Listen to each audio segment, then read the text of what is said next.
Okay, do I have a motion to reconvene the regular meeting? So moved. I'll make that motion. Okay, motion by Ms. Garrettson, seconded by Ms. Hayes. I didn't hear it there. Roll call. Here. Here. Here. Here. Here. Yes. All right, regular session reconvened at 7:13. Can we all stand for the pledge? Would our volleyball team like to lead us? Okay, go ahead. I pledge allegiance to the flag of the United States of America and to the republic for which it stands, one nation, under God, indivisible, with liberty and justice for all. Wait a minute. Okay, so I'm going to go a little out of order just because we have our volleyball team hanging out behind us. So we have a number of resolutions and recognitions here. So we're going to start with our girls volleyball team.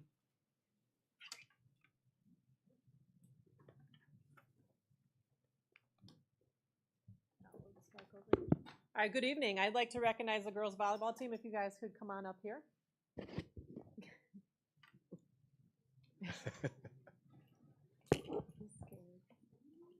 We're going to put you on display for everyone to see.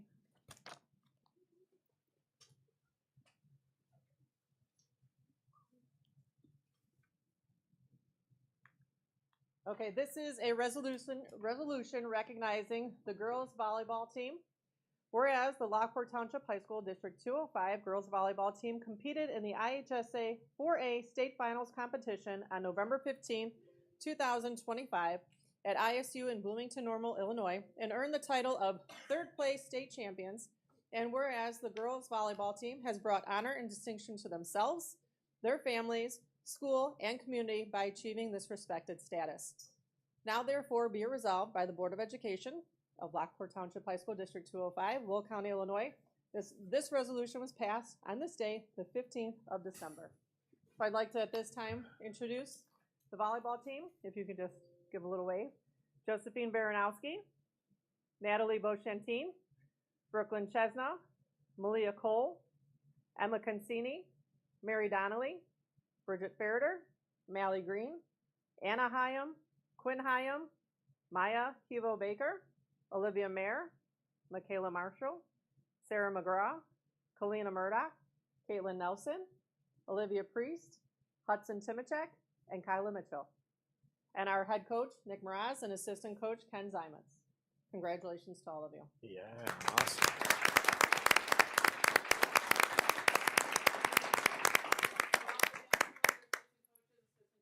Johnson, assistant coach Elizabeth Spartas here with them as well. So congratulations to our volleyball team. On behalf of the Board of Education, I just want to say congratulations and thank you. You guys did a wonderful job. Not just 1, 2 years in a row, so that's awesome. I know that photo opportunities are coming, as I see Ms. Castillo come around, so she'll direct you in what you need to do. You know, and as that happens, I think everybody in this room, there's lots of people in the room that are familiar with IHSA volleyball. It's an incredibly competitive area in terms of athletics. I mean, a lot of pressure, very tense. You know, just a few things. I've been around this for almost 40 years. I don't think I've ever seen a team that's as cohesive and kind to each other, whether you get the point or you don't get the point. Just making each other feel like a team and representing us just so well. My colleague, Mrs. Kishline, says nothing ever happens without our teachers, so I'm grateful to all the coaches for being amazing teachers who go to class all day long and then take on the journey of coaching you, and they're doing it, you know, really just with love in their heart, for love of the sport and love of their student athletes. And I just think you did an incredible job just with class, grace under pressure, representing us.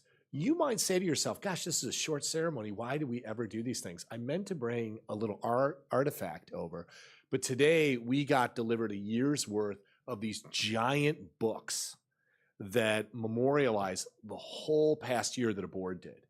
I think they'll be around forever. And it's really important when you do something so significant to have your names. Literally what we're doing right now, we are putting your names officially into the history of this district that will be around probably long after I'm not around. If you ever want to come and see these board books, I'll be happy to show you, but you'll probably be bored. So it's just important to recognize what you did, even though as volleyball players, you do it every day, don't you? I mean, I'd like to rack up how many gym hours each of you have already in your career. So hats off to you, ladies. You did an outstanding job. Really proud of you. And I just haven't seen a team like you in my 40 years of being involved in high school sports.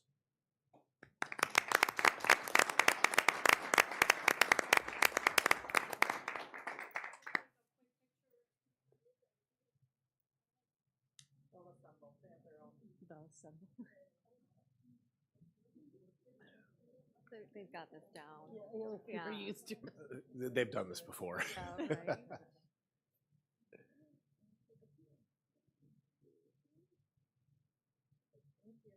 All right, thanks.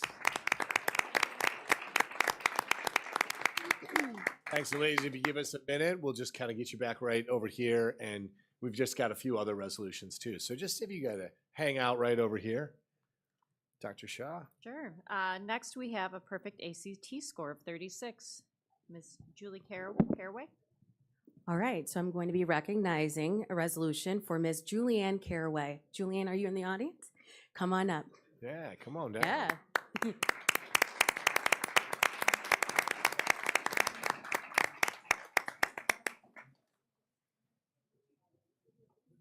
All right, Julianne. Whereas Julianne Caraway, senior student at Lockport Township High School, District 205, has received the prestigious status of earning a perfect score of 36 on the ACT test, and whereas Julianne Caraway has brought honor and distinction to herself, her family, school, and community by achieving this respected status, now therefore be it resolved by the Board of Education of Lockport Township High School, District 205, Will County, Illinois, that this resolution was adopted on this day, 15th day of December 2025. Congratulations, Julianne.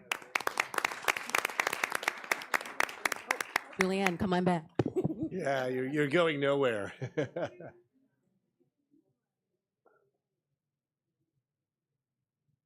As we take the pictures, just so the audience knows, Julianne was, I believe, down at University of Alabama, where I'm sure they're very excited to court her. Last month, so we couldn't recognize her, but just we're going to hear another salute for her here as a National Merit Scholar semifinalist.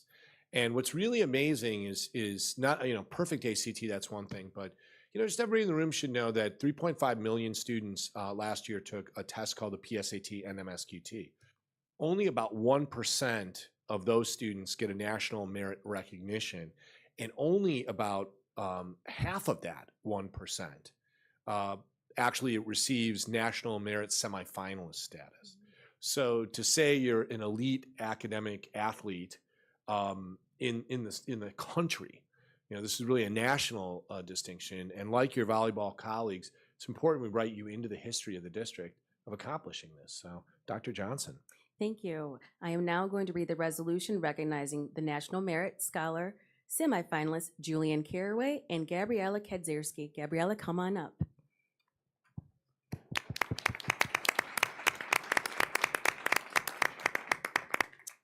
Whereas Julianne Caraway and Gabriella Kedzierski, senior students at Lockport Township High School, District 205, have received the prestigious status of earning the title of National Merit Scholar semifinalist. And whereas Julianne Caraway and Gabriella Kedzierski have brought honor and distinction to themselves, their family, school, and community by achieving this respected status. Whereas, now therefore be it resolved by the Board of Education of Lockport Township High School, District 205, Will County, Illinois, that this resolution was adopted on this 15th day of December 2025. Congratulations, ladies. Yeah, congratulations, you two.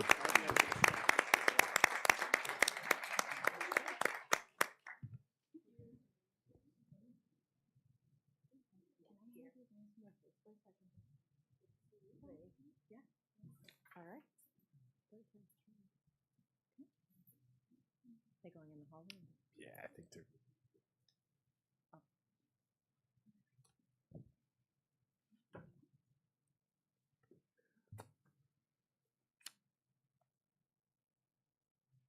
Sweet.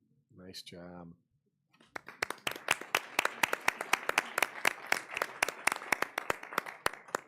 So just to add, I'm really happy that we do these recognitions at our board meeting because I think that tonight is just a great observable piece of how great LTHS is and the things that we offer. We go everything from academics to athletics. So thank you to the parents. I say this every time we do a recognition. Thank you for allowing the school to work with your students and educate them and you know, train them in a way that you know, makes you proud, makes us proud.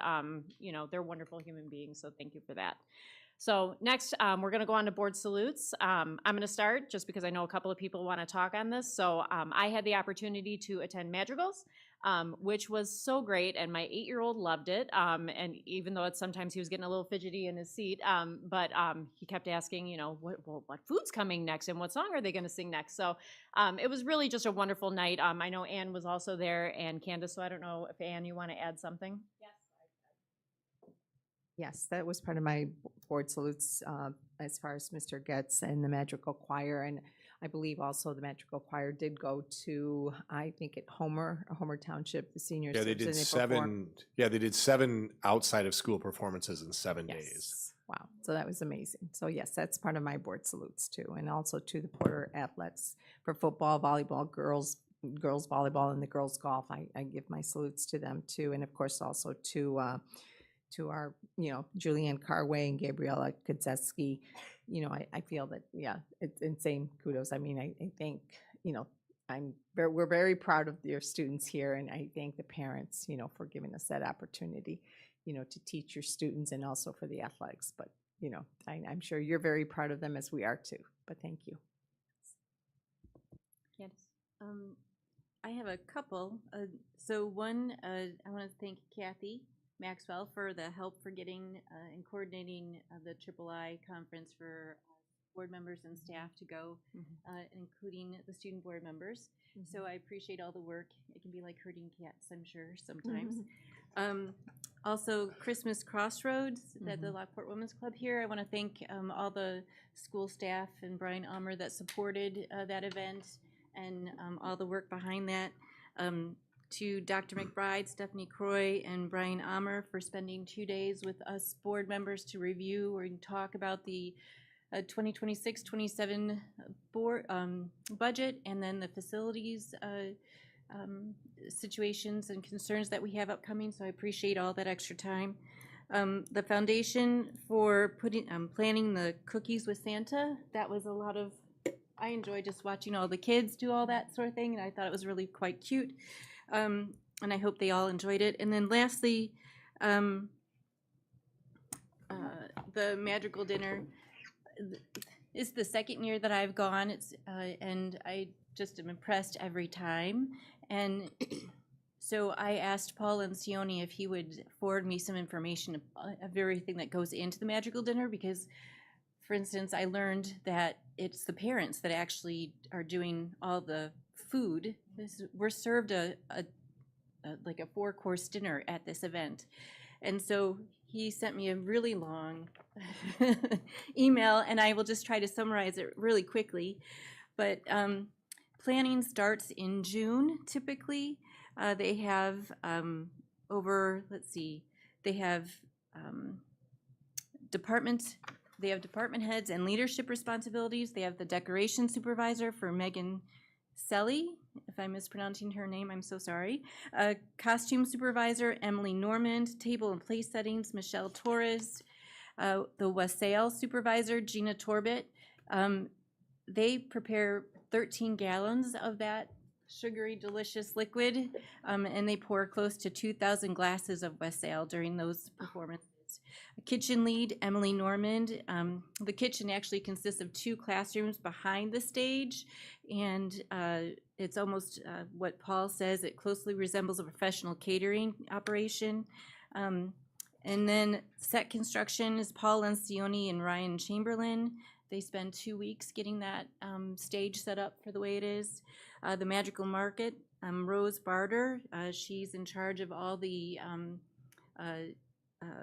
products that are sold, and then again back to the magical chairs, which are Jenny Sweeney, Emily Normand, Megan Seeley, and Paul Lencioni. And just really the magical dinners exist because the volunteers, which are parents, and they spend within those 3 days over 25 hours just on that particular time frame, getting it all together. But all that work starts in June, way before December. And it's just, if you haven't been, I highly recommend. It is really quite a feat, and it's quite a show, and the kids do a really great job. And so thank you to all the parents that aren't mentioned here, but I do all the work behind the scenes that you don't get to see. It takes a village. So those are my salutes. Okay. Thank you. Any other board salutes?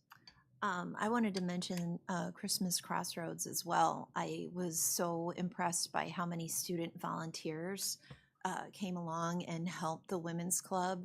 I think even they were really overwhelmed with the students and their positive spirit and how incredibly helpful they were to the vendors that came through, and it meant a lot to them. So I think that says a lot about our students. And also, if you missed our holiday band performances and percussion, they were wonderful as usual. The kids did a really excellent job, and Ms. Mudrock and Mr. Covey, of course, led the kids and did a wonderful job as well. So I'm very, very impressed with what they were able to do. I have a board salute. My board salute is for the AP Spanish Language and Culture students. This past week on Thursday and Friday, they had their Museo in Vivo, which is their live museum, and they put on display like people who they admire, and then they spoke like about them and gave like a real life biography. And I know a lot of hard work and dedication goes into that, so I just wanted to commend them for their good job.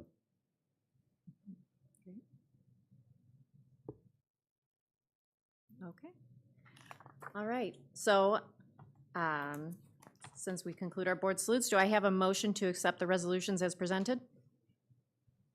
I'll make a motion. Motion by Ms. Garrettson, second by, I'll second. okay. Ms. O'Halloran. All in favor? Aye. Aye. Okay, well, we're going to conduct our regular meeting after this.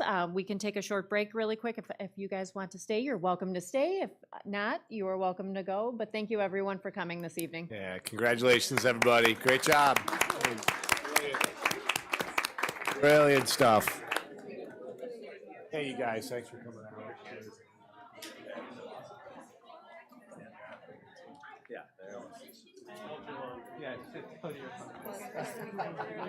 I think in my stuff, they'll have like all my planners and like freebies.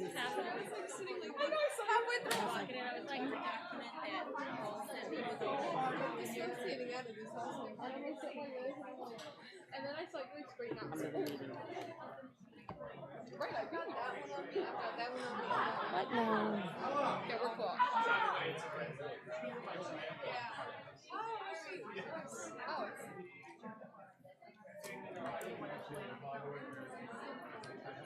Kathy, do you want me to write the name?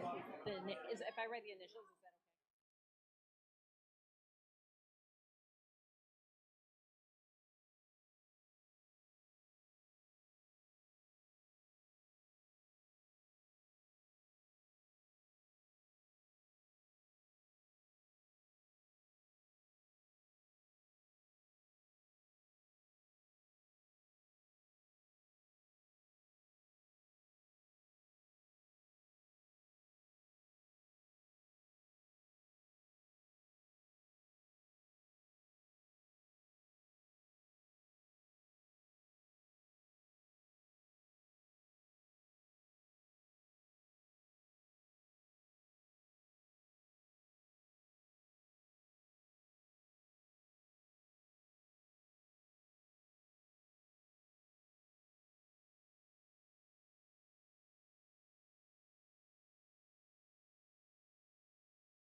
Okay, so up next, we have our public hearing for the application for driver's ed. Do I have a motion to open the hearing for the driver's education fee waiver? I'll make that motion. I'll second. All right, it was motion by Ann Lopez Caneva, second by Wendy Straight. Roll call. Yes. Yes. Yes. Yes. Yes. Yes. Okay. Yeah, and do we have anybody who signed up?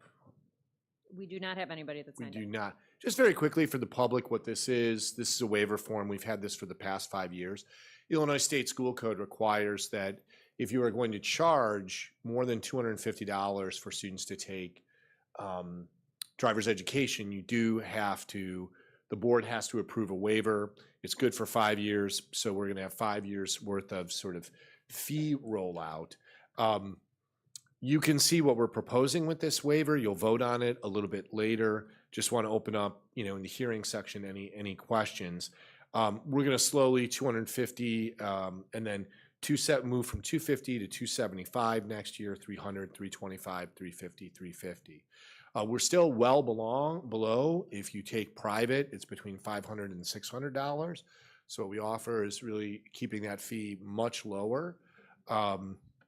But this is 5 years worth of fees so that we don't have to come back to the board until another 5 years.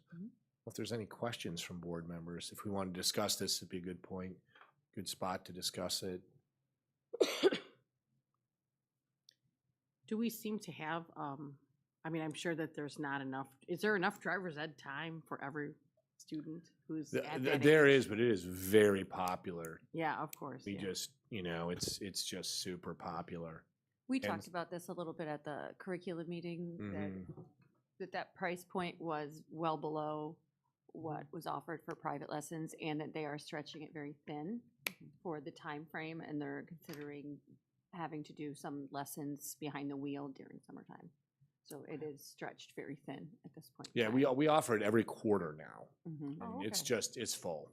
Mhm. Yeah. 4 quarters, it just kids fill up because it's here. You're familiar with it. It's not as expensive as other driving schools. So Yeah, no, it's been a long time since my kids have been in driver's ed, but the last one we paid for privately because getting into the summer program for my oldest, which would have been like 2015, it was like buying concert tickets as we right, and that's we've yeah, used right. that term before.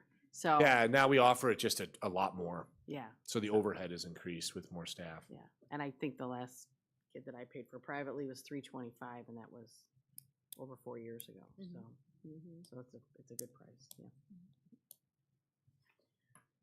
Okay, hearing no other questions, do I have a motion to close the public hearing for the driver's education fee waiver? I'll make that motion. Motion by Ms. Hayes, Second. second by Wendy Straight. Roll call. Yes. Yes. Yes.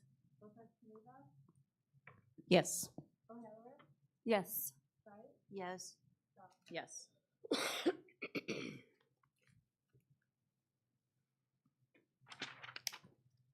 Okay, student board report. Okay, so we went to the Illinois Association of School Board Conference. Thank you for bringing us along with you guys. It was cool. It was fun. But let's get to the business. So basically, we had 2 sessions, and the first session that was in the morning. That was kind of they brought us through what a regular board meeting would be, and I would say that we were all pretty well versed in it because we go to board meetings, they have their curriculum meetings, so it's pretty similar. So we felt like that one was we knew exactly what was happening in that, so that one wasn't as beneficial, but it was. We do a good job based off of Yes. what you, okay. Yeah. We're on point. And then they just broke us off into committee things and talked about that stuff. But from the committee things, they had us talk about phones, AI, and then it was another thing about schools. But the AI thing is a interesting thing that we were talking about because it's a challenge that schools will have to confront in the future. So I think the board should be proactive about this. I'm not sure how we're gonna do it, but just something along those lines. Just something to think about, because AI is becoming increasingly in the school classroom. So when you say be proactive about it, is it being proactive in a sense of teaching students how to use it appropriately, or is it enacting policy to, I mean, I guess I'm wondering as a board member, what direction you're looking for us to take. Is it a policy of when students should be able to use it, or, you know, prohibited versus not prohibited, or I how would students say I would say it's like a tool for students learning, not something like that you should technically take away. Just like teach them when to use it, how to use it, because I feel like in the workplace you would use it to benefit you. Like it'd be like almost like another thing that you have to help you. Like the internet came around, and then you could look things up on the internet instead of going to the library. And now you have AI, which is like almost something similar. I feel like a parallel. Okay. And then another thing we wanted to talk about is the difference in how you guys implemented student board members versus how other districts have implemented school board members. A lot of schools either had an advisory council or they had, like us four, just sitting board members. You guys do both, and we figured out that that was really effective, because what you get with an advisory board is a lot of student voice but not a lot of power, and what you get with sitting board members is the ability to tell you guys exactly what we think, but we don't have the background that every other student has. So mixing the two we found was actually really effective at trying to like get through all those layers of student, teacher, whatever, to communicate what students think to you guys. So we wanted to thank you guys and how you implement us, because you do it well. Well, thank you. So after we had the pleasure of sitting at lunch with our lovely guardian who picked us up, Miss Lopez Kaniva, we were not allowed to go anywhere by ourselves, so she got to spend lunch with us. After lunch, we had the pleasure of attending Phil Boyd, which that was my second time with Phil Boyd and a third in January. But the first part of Phil Boyd, his main goal was little moments and talking about how we're professional, or we're people before we're professionals. So this was a mixed session. It was both the student board members like us and then also adults.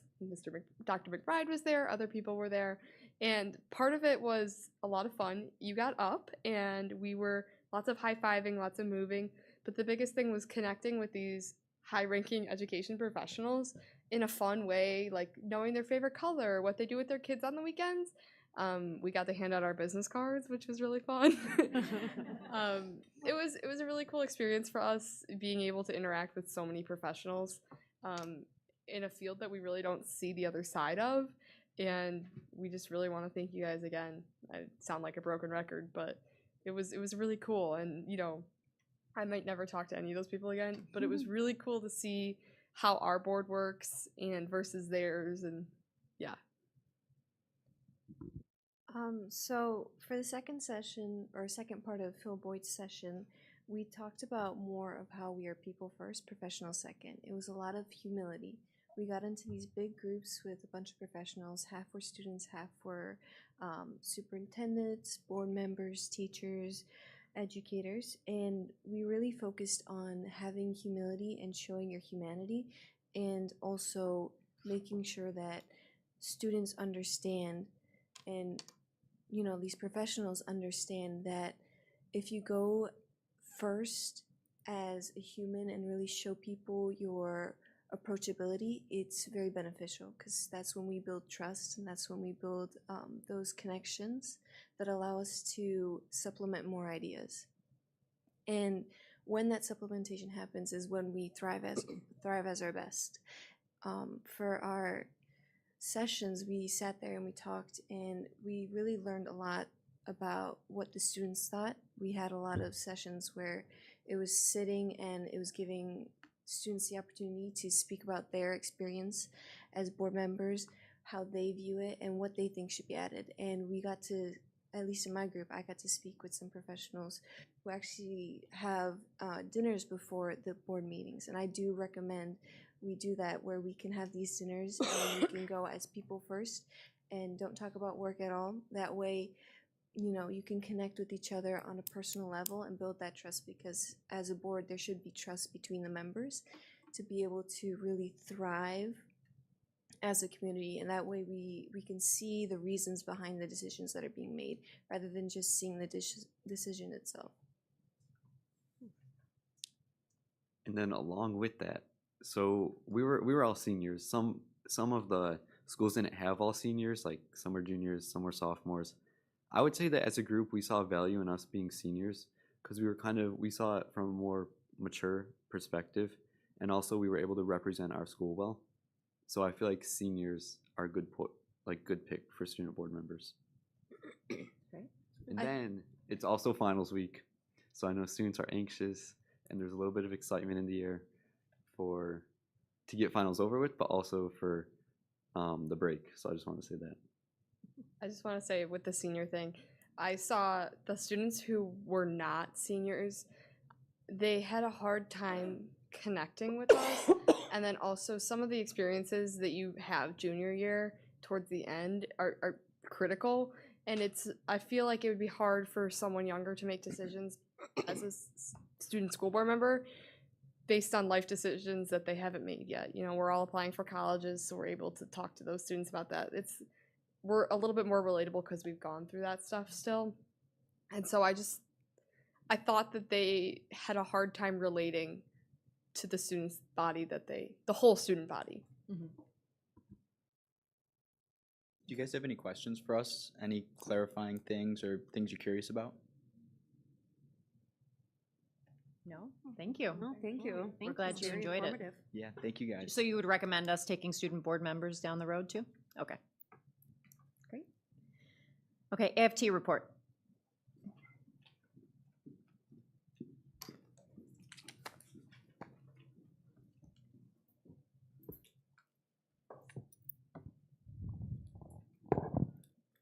Good evening.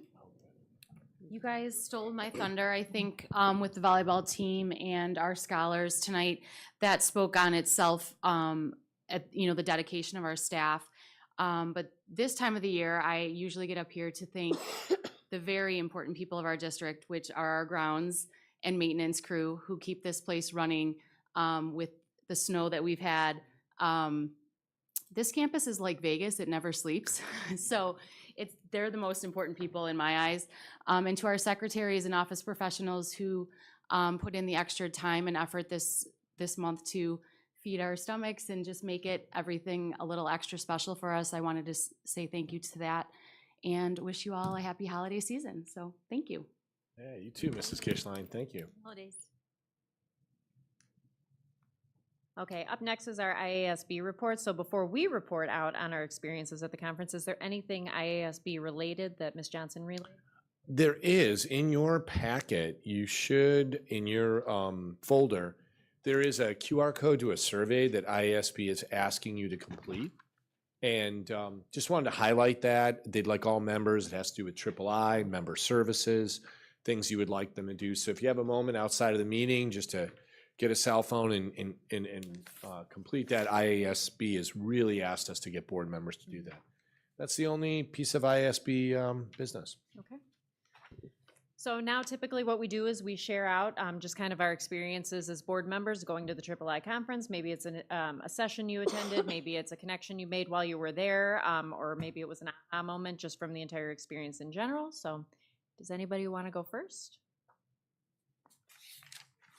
I'll go first.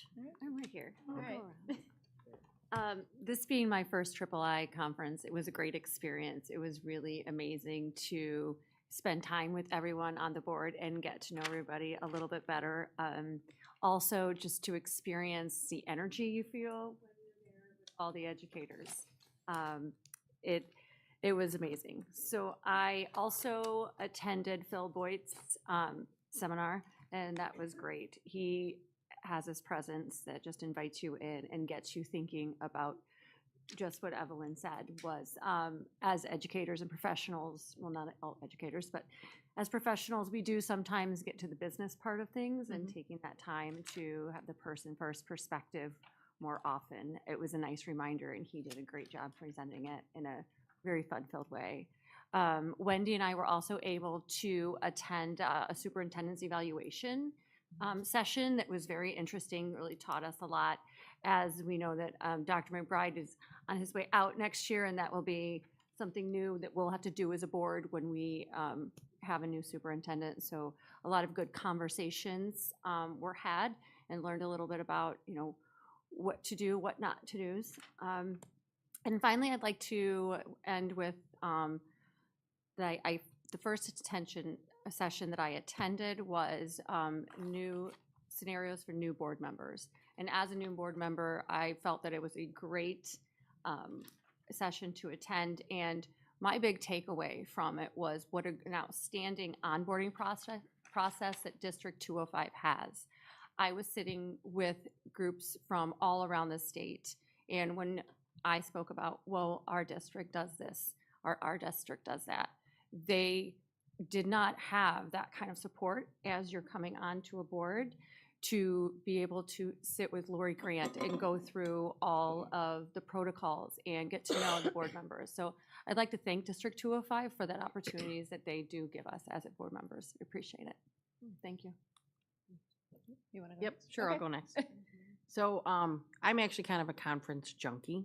You did mention that once before. Yes, everything from, direct sales I've been in the past to in our industry itself, in the auto industry.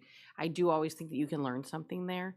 So for me, it was a little bit, there was a lot of buildings to cover, a lot of ground to cover.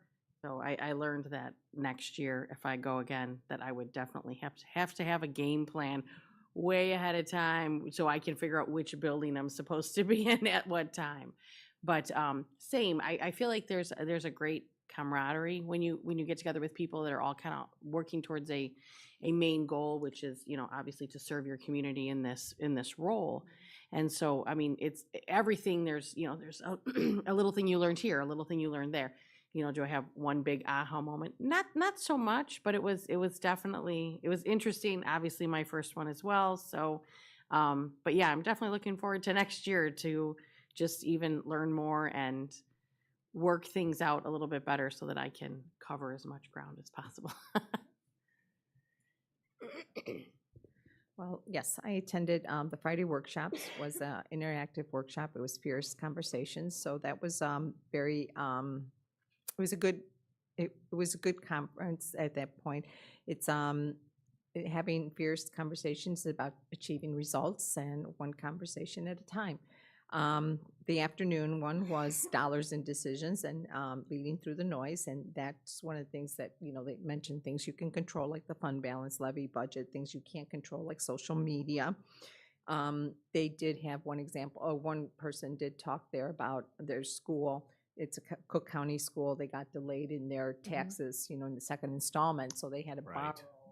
They went out and had to borrow like $25 million, just to go through it. But yeah, those were the things that, it was just very good. Let's see, I'm trying to remember. Oh, the other one that I did go to also was it was the dollars and decisions. It was a balance, especially now when we're dealing with East and Central, making those decisions. And I think that it was, it's like, I think they were saying this, you have to start preparing the message to the community, start getting them involved as far as getting the word out, as far as, this is what needs to be done at East, so that when we start doing those decisions, we know that we won't get that backlash of the community. So, but other than that, yes, I attended the Friday's General Assembly, the Bernice, the Armor, so I'm sure you guys went to it too. She was amazing. First, she spoke at never letting your dreams, out of reach, gave good advice. She's an extraordinary speaker, kept us all in high spirits. Let's see. And then the Saturday one, I did engaging communities, strategies, structures, and tactics that we used. And I want to say that, just in speaking with other schools there, we're doing a lot for our community. I mean, we really are. We're doing the veterans, we're doing the senior, the Gold Club dinner and everything.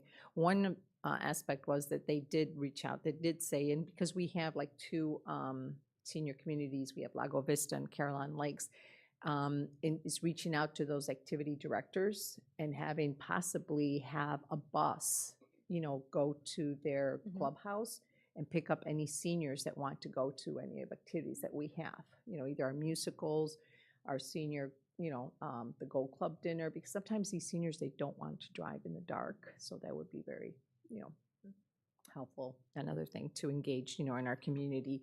Let's see, what is it? Oh, and then Saturdays afternoon was decisions. It was almost like another interactive type of workshop where is it the superintendent decision or a board decision? So and they gave real life scenarios on that. So it was just another, good learning experience stuff. So, I don't know. Good, thank you. All right, so on Saturday, I attended a session for board presidents. It was eye-opening. I think just to hear how just the other situations that other board presidents are going through, and just having to, try and build a cohesiveness with their board. So again, I am also thankful for the things that we do with IASB for the onboarding process and just us all coming together and having open and honest conversations, because a lot of boards just don't do that. And different people come to the board table with different opinions, and they're just not willing to talk through it. And I think that we really are.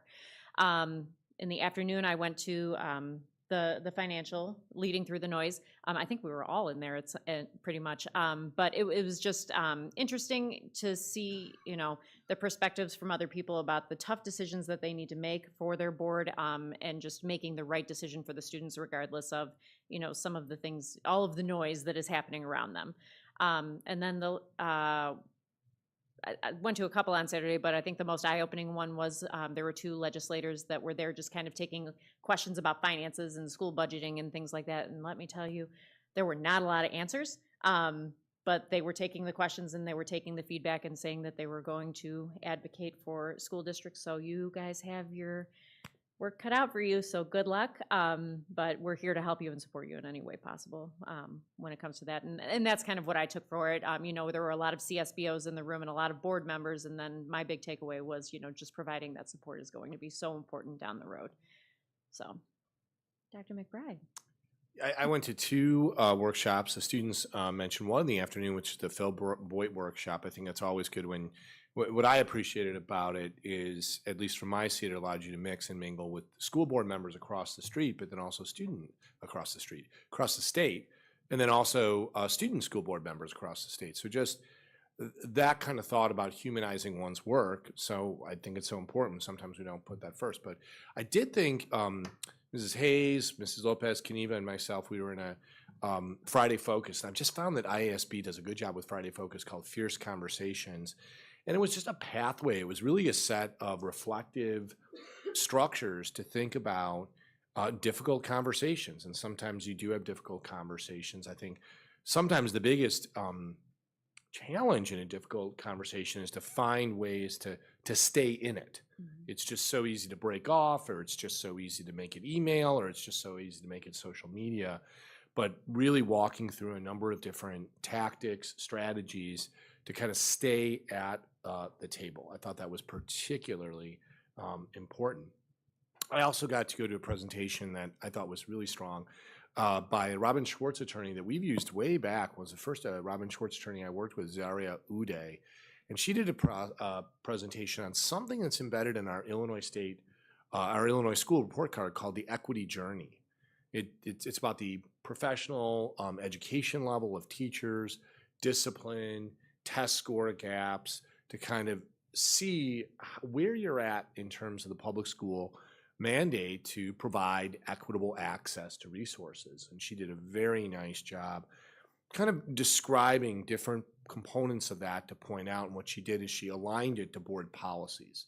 So she pulled out every single board policy in state school code that aligns with what you would find in terms of what that mission is, all the way up to the Equal Access Clause, Equal Access Act, excuse me. So it was one part legal analysis, one part sort of climate, culture, academic analysis. So very strong.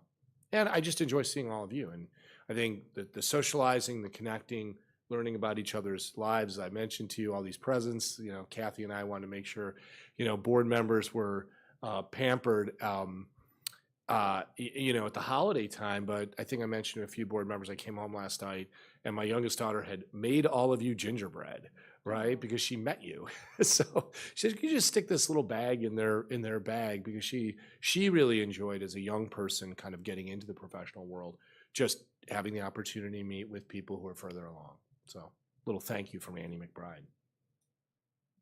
Thank you. I attended two classes, I guess, that I would highlight. One was Intro to Collective Bargaining, which I know that will be coming up in our future, and it's something that I need to be aware of. And I thought one of the statements, there was a lawyer that represents the schools typically, and then there was a union representative that was there. And both of them made a similar comment, and they said, this is the one thing that you need to remember, and I wrote it down. It's working conditions are your child's learning conditions. And I thought that was something that we really needed to keep in our minds as when this comes up in the future. But it was a good reminder that we are working together and that we do want a really great place for our, not only our children and but for the staff as well. And we're really grateful for the staff that we do have. The second class that I took was actually a recommendation from Dr. McBride, and it was the evaluation of the superintendent. And I found it was really interesting to think about what are the expectations that we are supposed to have for our superintendent. Dr. McBride meets all of these qualifications on the regular, and I'm very grateful for your leadership. I think there's some, I'm not, one thing that I walked away with and Ms. O'Halloran and I talked about was implementing more of a formal calendar timeline. I know that we do have something, but it was interesting the way they had it laid out, that it could be more formalized, only for the sake of when you have new board members coming on, just so they can understand and slip into the process. Again, Dr. McBride does an excellent job of onboarding us. I just thought when we had this conversation with one another, and as we were listening to other board members from the area, it just seemed like a nice piece that could be an addition to what we do, and it could help us be more effective as well, and help us with future decision makings that we are going to have be forced to make. Yeah. So this is my second year, so like the three of you, it's a little overwhelming when you first get there, and getting your sea legs, finding out where everything is at. So the second year was a little more more relaxed and making sure that where I needed to be and how I got there and all that sort of thing. Still never seems to be enough time to like do everything, because there's because there's so much stuff that you want to interact in between outside of the sessions themselves. But overall, I'm very pleased and grateful that we get to go. So thanks. It's a great experience. But my as already heard, I attended some of the same sessions some of the other board members too. But the biggest one that had an impact on me was the session with Dr. Horsager about trust. And I know the district has experienced him before. I actually did sit in a session from him last year, but for whatever reason, this one was a little more impactful. And I think the biggest takeaway for me for that particular session was that from his perspective and the work that he's been doing in this area for decades, is that when you drill down to where sources of conflict arise, you can really boil it down to trust. And does trust exist, or does trust not exist? And his definition was, trust is a confident belief in a person, product, or I can't read my handwriting, organization. So I learned a lot from that. While I was listening to him speak, I could actually think about situations that I've been in over my lifetime and seen, oh, that could have gone differently if I had actually thought about these sort of things. So we talked about the different 8 pillars, that there's some of those are where you have to have connection and ownership, follow through, integrity, and it has to be earned, and you have to be vulnerable. And that kind of goes back to, I think, something that the student board members experienced in their sessions is that, you know, you have to be a human first, and doing that, you know, you have to be willing to show your vulnerability and your ability to make a mistake but still recover from it and have a good solution on the other end. So that was really impactful for me. The other session was on Sunday, the closing session. I didn't get to stay for the whole thing, but you know, that's where they do some recognitions for superintendents and board members and that sort of thing. You know, listening to those stories of those two individuals that they recognized, I'd have to look them up to get them correct, but the impression that I was left with is that these are people who are completely dedicated. They've given over 2 decades, if not more, of their time and their life to serving their community and their school districts and their students, and they've done it willingly, and they've always had their North Star, which is always for the students. And then the last portion, which I didn't get to finish, was they recognize a school, and this was the second time, granted the second time I've been there, but where they recognize the school. I think it's Leiden, which you know, one was another school. I forget what particular award they gave, but it was just very. I enjoyed learning about that school and some of the things that they're doing there, and so I appreciated that little segment of that Sunday session. So thanks again for letting us go, and of course, it's always a great fun to get everybody to see everybody in a different atmosphere and a different environment. So leading into next year, just one reminder for everyone, and I'll remind everybody again, gosh, I'll have to look up when it came out, but IASB does offer a scholarship. I did receive that scholarship this year, so we will be reimbursed by IASB for my attendance there. So I highly recommend you all apply for it next year, just to, you know, to attend. And I've started my research on an 8-person panel. I've talked to Lori Grant. They only allow 4 people. Would they allow 8? I hope you found some of my panel titles inventive, right? You know, right? You know, just, you know, try to be witty and clever. But I don't believe, I'm gonna do a little research. I don't believe that there are many, if any, all-female boards in the state of Illinois. Maybe I'm wrong. You know, there's 856 districts, surely. But I think it'd be interesting to do a panel just about, hey, how did you become a board? How did you come together? I think that's, you know, huge. And there is a women in leadership strand that goes through the conference. So I think we should do it. Did she say yes? She did. Oh, she did. Okay, So good to know. All right, foundation report. And do you, Dr. Shaw, do you want to, we have still a lot to get through tonight. So do you want to just, if we go with maybe questions for some people, is that okay, Mrs. Adolph, or anything you want to spotlight? I just want to highlight super quick just the uniqueness of the large donations that we've had over the last couple of months. It's a testament to how our community feels. No one's going to invest in something they don't believe and support, and to have the foundation reach a milestone of being over $1 million in our endowed finances. It's truly a testament to leadership and the direction that the school district is going and how the community feels about us.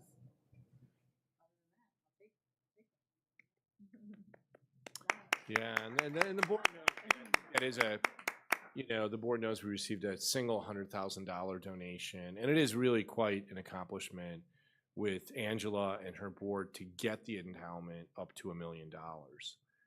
That was always an aspiration when the foundation was created in 1994, but it's taken a while, but it's happened very quickly under Angela's leadership. And I agree with her. People don't invest and invest in scholarships if they're not having a very positive, you know, attitude and experience. Dr. Shaw, you want me to jump into legislation? Yes, just so I just let Kathy know, it references a briefing document, but the document's not attached, so I just asked Kathy to attach it, so we can see. We all did receive that briefing document in our email, though, so just so everybody's aware. Oh, for the FOIAs and Open Meetings Act. Yeah, I think we put it in paper. Oh, okay. Rather than attaching it here, but there's just a description in there very quickly. New legislation passed on Open Meetings Act and FOIA, basically responding to, we are all getting AI, Autobot FOIAs that are usually lengthy, would take you an incredible amount of time to respond to. We can simply now ask if we believe it's an Autobot and there's real signatures, are you human? And sometimes we ask that and we never get any response. And sometimes we do. You know, the person says, yes, I am, right? But these are very, very burdensome and clearly generated by AI. And then the other thing is there's a major revision in the state accountability system.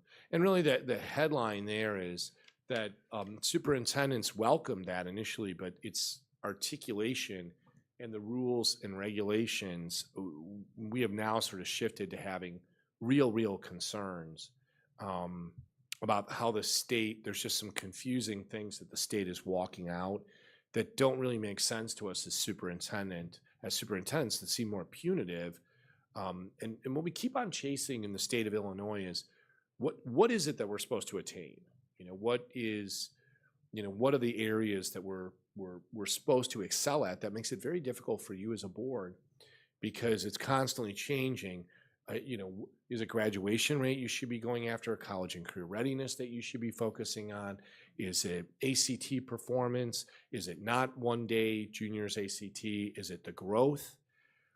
So it's become very difficult, and we thought this would be a little bit more streamlined, and actually it's more layered and a little bit more confusing.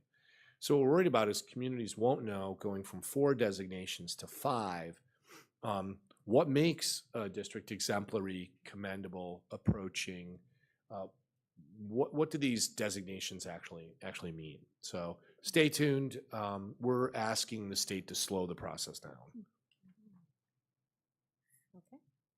And just in reference back to that Open Meetings Act, an example of that was in our FOIAs in this packet with the AI. Right. So, all right. Public comment follow-up, there is none because there was no public comment. As far as public comments, there is none. Communications, there are none. There's the Freedom of Information requests. There are 6 of them. Okay. Any questions on those? Oh, I'm sorry, the one on that one, let's see, the FOIA that was requested for the exit. Should it be 7th Street instead of Reed Street? Is that right? No, I can't remember where we got that address from. That was in what the person we always quoted. This attorney had it wrong, Mrs. Lopez, but we always report it as the attorney sent it. So the attorney had the wrong address, but we reported to you as requested, right? We noticed that too in responding. Okay. Okay, on to approval of meeting minutes. Do I have a motion to approve the minutes from the November 17th, 2025 board meeting? So moved. Okay, motion by Ms. O'Halloran, second by Ms. Garrettson. Roll call. O'Halloran? Yes. Lopez Caniva? Yes. Wright? Yes. Hayes? Abstain. Garrettson? Yes. Shaw? Yes. Do I have a motion to approve the closed session minutes from the November 17th, 2025 board meeting? I'll make that motion. Second. Motion by Ms. Lopez Caniva, second by Ms. Straight. Roll call. Lopez Caniva? Yes. Hayes? Abstain. O'Halloran? Yes. Garrettson? Yes. Wright? Yes. Shaw? Yes. Okay.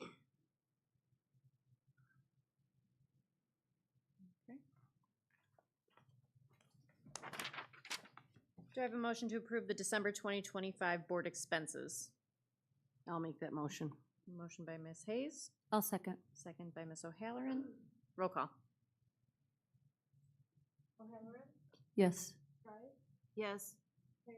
Yes. Garrettson? Yes. Lopez Caniva? Yes. Shaw? Yes. Okay, Ms. Croy.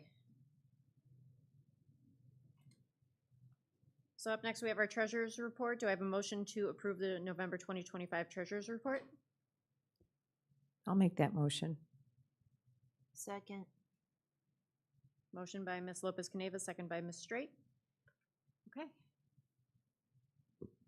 Good evening. Really, the only thing I want to point out that's out of the, well, it's not out of the ordinary, but a change or an update to your report is you'll see we started doing work for next summer's projects, right? So in the construction project section, you now see the first payment for the next summer's work as we start to plan for that. Other than that, there's the typical, normal financial reports.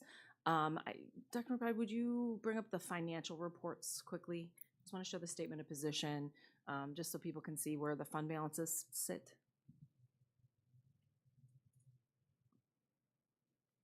So you'll see the days cash on hand is at the bottom.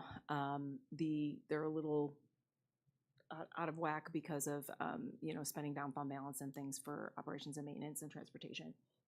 So you see those are a little bit lower. And we've just collected the fall taxes as well. So that's why education looks a little bit higher.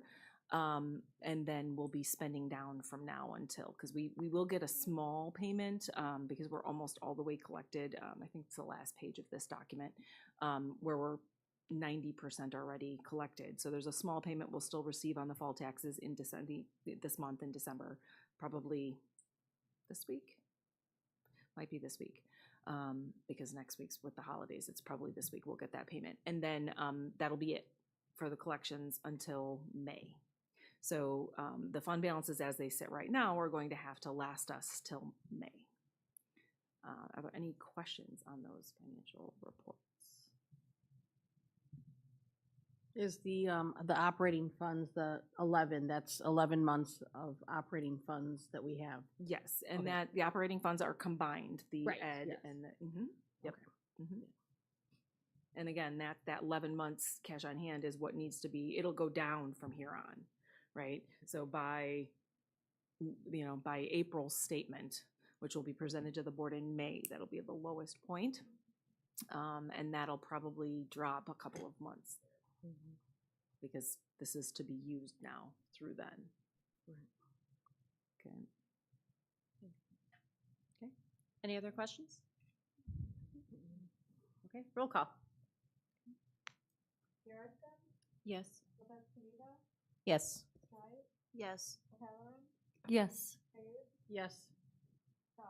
Yes.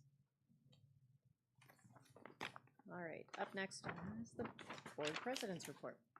All right, so Dr. McBride, I don't know if during the first part, we wanted to talk about the next board meeting that we had a discussion on? Oh, the April board meeting? We can't. Not the next board meeting.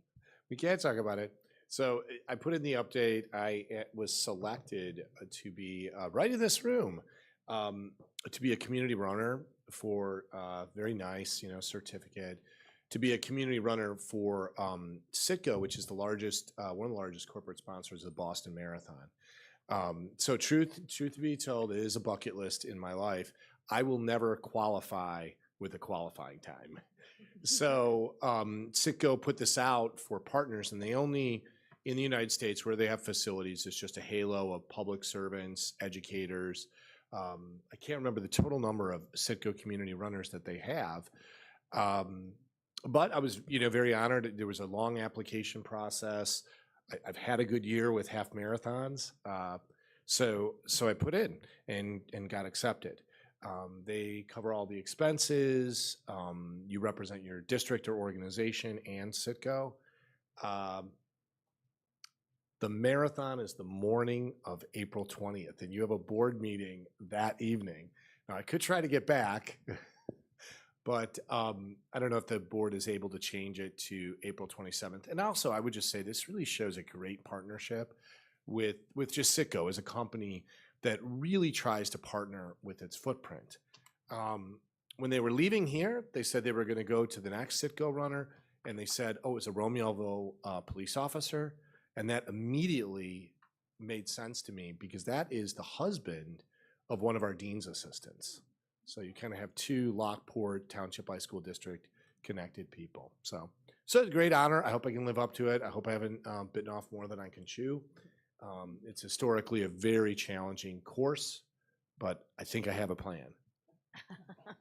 So really, I could designate someone to run the meeting in my stead, certainly, if you don't want to change off of the 20th, or we could just move it. I would recommend, for Mrs. Croy's sake, moving it to the 27th, simply because if we go a week earlier, I do think we run into the Easter holiday. We might have that Monday off. And then also it's just difficult to do the financials so much earlier. So it's really up to you. Are there any conflicts that we need to be aware of, or anybody that can't change that date? No. Procedurally, is there anything we need to do? We just have to re-advertise it on the Okay. website. Calendar. I'm fine. I will let you know. Okay. Okay. If Got it's it an on my issue, we can radar. talk. I'll let you know. Yeah, you can absolutely do that too, for sure. Okay. All right, so outside of that, we had our second meeting with our feeder school districts. So we met with 33C, 92, 91. Fairmont wanted to come, however, there was a conflict and they couldn't make it, obviously because it's closer to the holiday season. It's a little difficult. We're still working on having our other districts come on over and meet up with us. So essentially, we talked a lot about just different topics that we can coordinate on. Some of them being board governance, maybe, if we have a collective thing that we would like to work on, and will be discussed at the next meeting, whether it comes to, public comment or different things that we want to, essentially work on as boards so that we're collectively going down the same road. We talked a little bit about that and what that could look like. We also decided that we're going to rotate which district hosts, and graciously 91 offered to host the next one, so that'll be nice. And then we just talked about a couple of different ways that we can celebrate just what we're doing as a board, as well as celebrate, the employees of the district, and maybe collectively doing something down that path. I don't know, Candace, if there's anything that you want to add, but it was like really a mini triple I. We were able to sit down, we were able to talk board business, and just how the different boards operate and get ideas from each other. So that was really nice. Yeah, I agree. It was nice to get to know everybody on a more personal level. It's over, as Dr. McBride says, breaking bread is always a more amicable way to get to know folks. And so that was nice. And there was a lot of camaraderie or like-mindedness on some of the issues that you referenced, where perhaps maybe all of our districts can work together and in support of each other. So I'm looking forward to and hope that it only continues to grow. Yeah, and another piece that we talked about is, I think it was very eye-opening when we talked about the different students that populate our buildings, when we talked about the number of students that come from, our free and reduced numbers, what ours are in comparison to a District 91 or comparison to a 33C. There were some kind of like, oh my gosh, I didn't know, the different areas. So I think that something that's going to come out of it is maybe like the boards present on their district, so that there's an understanding of like where the students are coming from and the different issues that each board is dealing with and why they're doing certain things that they're doing that maybe aren't understood at this point in time. So it's really coming together, and I'm super happy with the way that the last meeting went. So and that's my president's report. All right, great. We'll jump into my superintendent's report. And I've got some friends here who are going to join me kind of up at the table. And I don't know if the students and Brian, if you could help with the mic. As we kind of come in, just a few general, I really only have one topic, and that's facilities and the future of facilities. I'm working towards a facility plan, which I'll properly introduce. And certainly, James, you probably don't want to give up entirely. Just if you guys have comments as well, just, you probably want to make sure you have a mic. So share those mics. But a couple other things to acknowledge. I really agree with Mrs. Kishline. Our grounds, maintenance, custodial, working overtime these days. We come indoors, we put a lot of stress on the system, a lot of stress outside, just as well, snow removal, ice, you name it. Also our transport center. There's clearly kudos to our English department, really grand, as Kathy Maxwell knows, letter writing campaign to close school today because of the cold. Those were some fine letters, very proper, good arguments, but we are in Northern Illinois. We're not even close to being cold enough to close. So I appreciated the effort. But transportation, our drivers are all there. Our foreman was there very early so that when the drivers came, every single bus was started. Just to know whether the buses are started. Just people just do these kind of things. They want to get school open. It's really meaningful. It's very important. Speaking of meaningful and important, one of the really interesting things I do is when I'm sitting here, I look across and I see that flak jacket, that canteen and utility belt, and that helmet.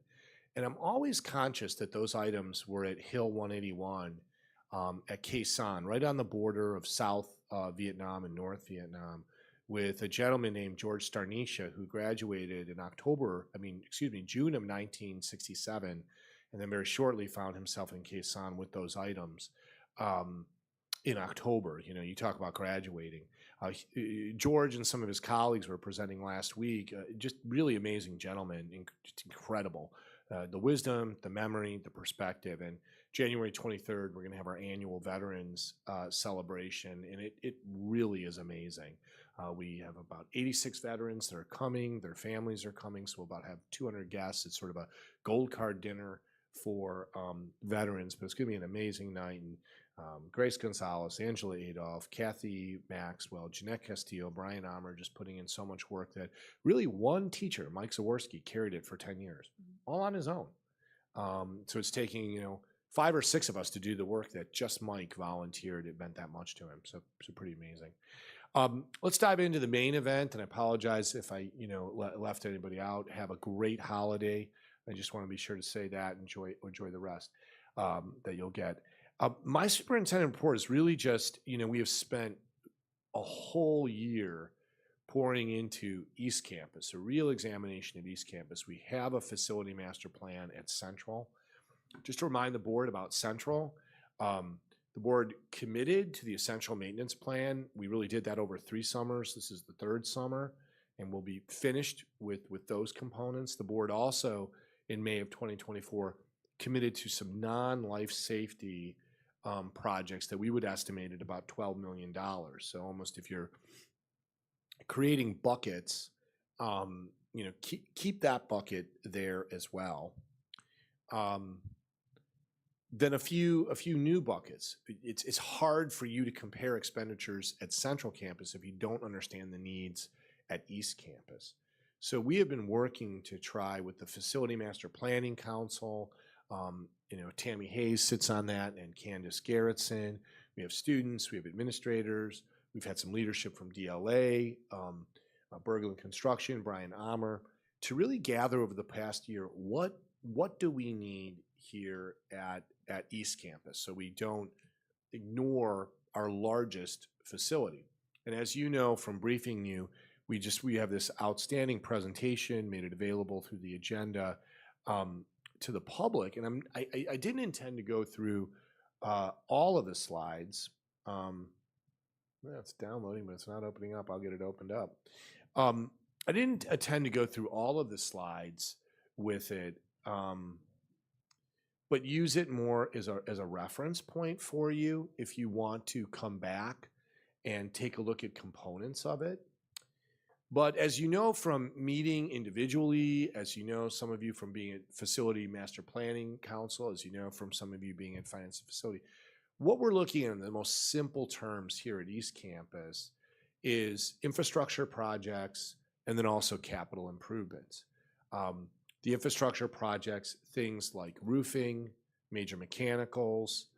I was walking in talking to some swimmers tonight. They couldn't get in the pool because it's 89 degrees. I don't know if you've ever been swimming and sweating at the same time. So we had some control issues there.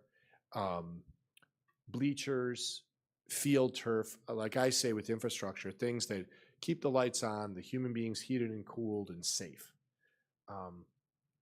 Then capital improvements.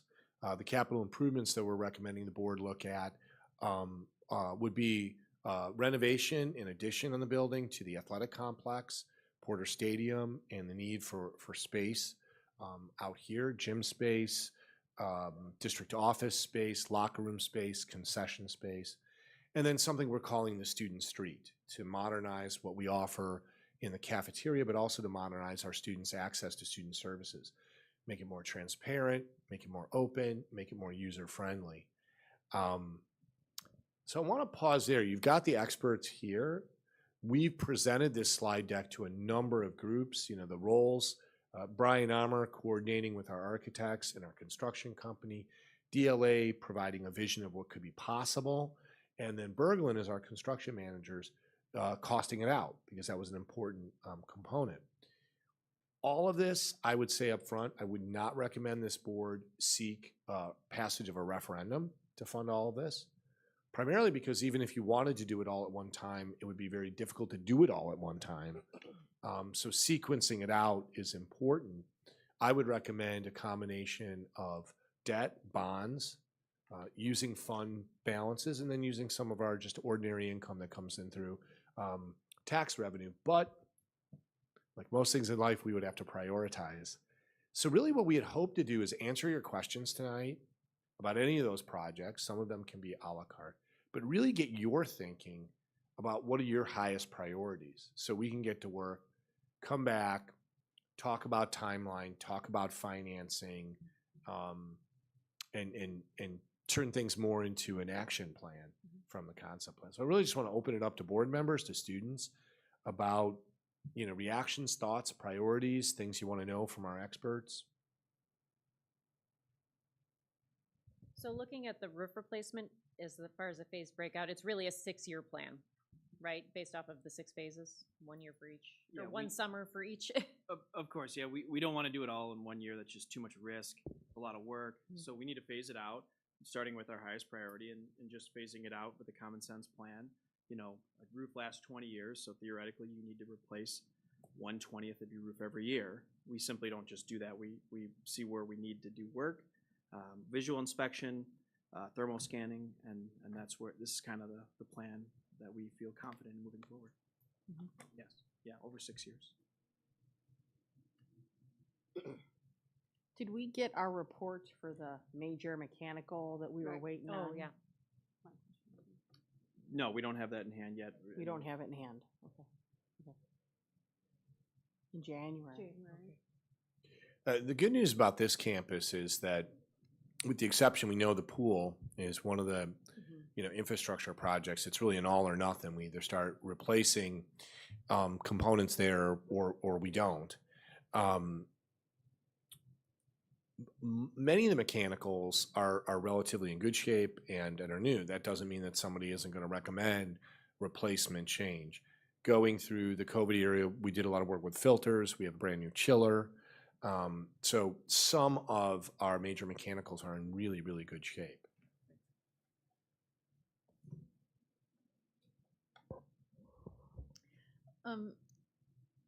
Would you mind revisiting the pool component? I think finance and facilities meeting, we talked about the pool is one of those areas where we have to do it. So it's kind of higher up there on the priority list. Of course, yeah. The pool is, what we always talk about being grandfathered in. So, pool code and things get updated every year. So we're in that scenario. So when you do work on a pool, you have to go out for a permit, changing a chlorinator, changing something simple. You still have to go out for a permit.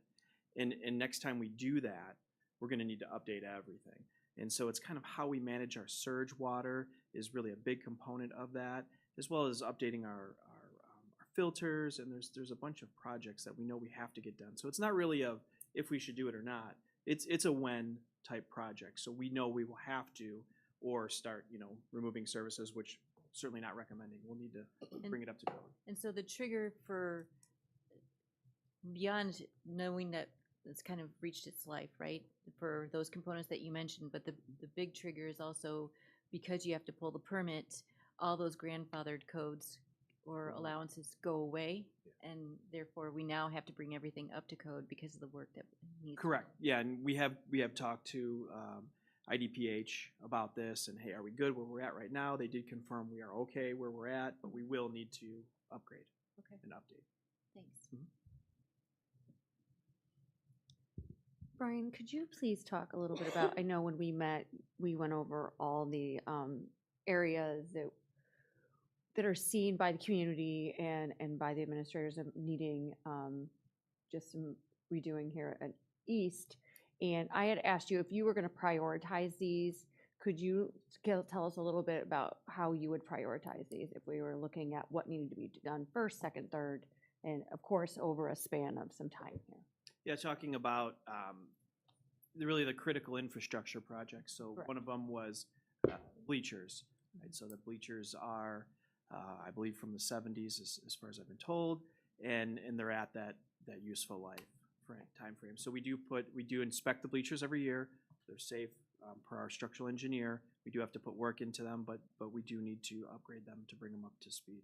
The pool, like I talked about, and as well as field turf, the actual field itself that is coming to the end of its useful life. It does wear, the blades bend over and such, and then obviously the roof. Right, you don't have a facility without a roof, and so we could patch, we can do those things. We do experience leaks. It's in our report. But there does come a time where you need to replace your roof, just like you do on your own home. You have to replace a roof at a facility. So those were I think that's how I see the major things that we have to do. These are really a when, not an if. Right. Thank you. So outside of the roofing project, like how those needs versus the wants, how long of a span of time are you foreseeing those, like over how many years? I think that's part of what we're talking about here. The ones that I mentioned, the roof plan, it's pretty clear. I would push for the other ones to be pretty soon, within the next few years. I don't 26 is kind of left us already. I know that sounds weird, but if we were to do a bleacher project right now, we probably wouldn't be done because the way you order materials and procurement, and so those are really the soonest for these projects is really in that 27. When I say that, the summer of 27 time frame is when we could really get it done, and I would push to get these done as soon as we can. Does that include the pool? The pool too, yeah. The pool, the pool upgrades, the weir. It's not a new pool. I want to say that it's kind of the mechanicals and how we again manage surge water. But I would try to push for those as soon as we could. Yes. When you talk about the pool, do you feel like we're living on borrowed time with it? No. We can fix things. We can always fix things. It's what I have whole departments that do that. And we would, if something major happened, we would fix it, and we would I don't like to use the term Band-Aid, but we would Band-Aid it as much as we could until we couldn't anymore. And we don't want to experience that run to fail, right? So we run everything and then let it fail, and then now we're down for a certain amount. So I've been asked this question in different scenarios. You don't know when something is going to fail beyond repair. But I would feel confident in doing this in 27, knowing that 26, the summer of 26 is probably, again, it's slipping away from us with procurement. What do you expect the length of time to be to renovate the pool? You know what? I don't know that we've gotten that far. I don't know if Neil or the architects have that answer. I would assume we would push for that in a summer. That's that's my generic response. We haven't put pen to paper and scheduled that out yet. Right, and one of the things from the board perspective that's important, I think all the things that Brian just mentioned, in our minds, we're thinking 2027. Bleachers, if that's a high priority to you, bleachers, pool, field turf, continuing the roofing. But for example, the pool is highly used in the summer. We would have to tell an entire, Lockport Homer Swim Club that they would have to figure out an alternative summer location, and that's one of the highest seasons. So that planning of itself, just to displace them, would take quite a bit of time and be disruptive to the community. Not forever, and most people know that you have to pick a time to shut that pool down at some time to repair it, but that kind of planning. And that's why, hearing from board members what your priorities are helps, because it orients us. Like Brian said, really 2026 has sailed in major facility work.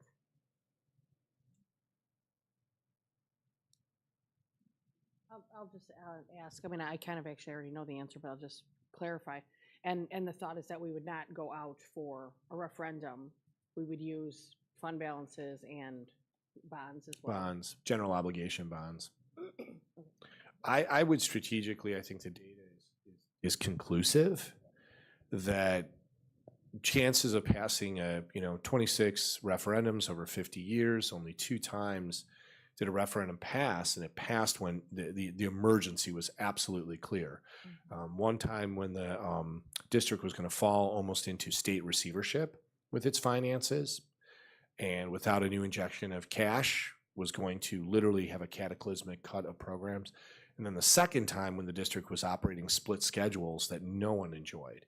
So everybody understood there was a need to expand and really open up here at East Campus. Right now, our demographic projection shows that we have different types of students with different needs, more modern, contemporary learning needs coming, but we're not going to have more students, and that demographic projection is really tracking since 2022 right on the nose. And so it's sometimes very difficult to make an argument that you need a renovation when you're not bursting at the seams with students. And it's sometimes even more difficult with infrastructure projects because they're not really the glamorous projects, valves, roofs that need to get done. So sometimes, that's difficult too. Also, the 2 surveys that we've done, which had high participation, 2 successive surveys with Innovate K-12, where people are also very, very clear. They want the board to improve facilities, and they see facilities as important, but they don't want a significant, precipitous property tax increase that usually a referendum process, if you're going to do it all at once, some large sum like $50 million of bonds, that's going to bring an immediate property tax impact on people. And people have rejected that, not only with their vote, but they've rejected it in the survey as well. I'm glad you brought that up, Dr. McBride, because we talked a little bit about that at the meeting. That if we look at the span of what needs to be done, and we look at the bonds that are currently here, we see the 2017 bond will be paid off in 2027. And so that leads to another looking at how can we continue to not have too much on the taxes for the community and making sure that it's an amount that we can still continue to abate. Right, and that, if you, that strategically is an interesting thing that we talked about because you've probably heard me say, I think for some of these projects, if you committed to them with general obligation bonds, your annual payment would likely be too high to abate because you would accelerate the decline of your fund balances because what you do is you right now use fund balances like later tonight we're going to ask you to vote. You're going to vote, if you do approve it, you'll vote to have fund balances pay your annual debt payment rather than using, a levy, a debt service levy where the taxpayers pay that. Over the past 3 years, you've abated $4.5 million worth of debt payments. So you've taken $4.5 million out over 3 years of your fund balances to make your debt payments, rather than asking the taxpayers to wrap that into the levy, right? The total levy. Some of these scenarios, some of these projects, you could have general service bonds that could be as much as $4.5 million a year in debt that you have to pay. You can manage that, especially if you're below your debt service limit. But like you said, Michaeline, you'd really have to take a look at how much debt is that actually, right? How much are you retiring? How much new debt are you taking on? How much does that generate? Because if you were not abating and you were doing a debt service levy, what would the cost be? You'd have to assess that.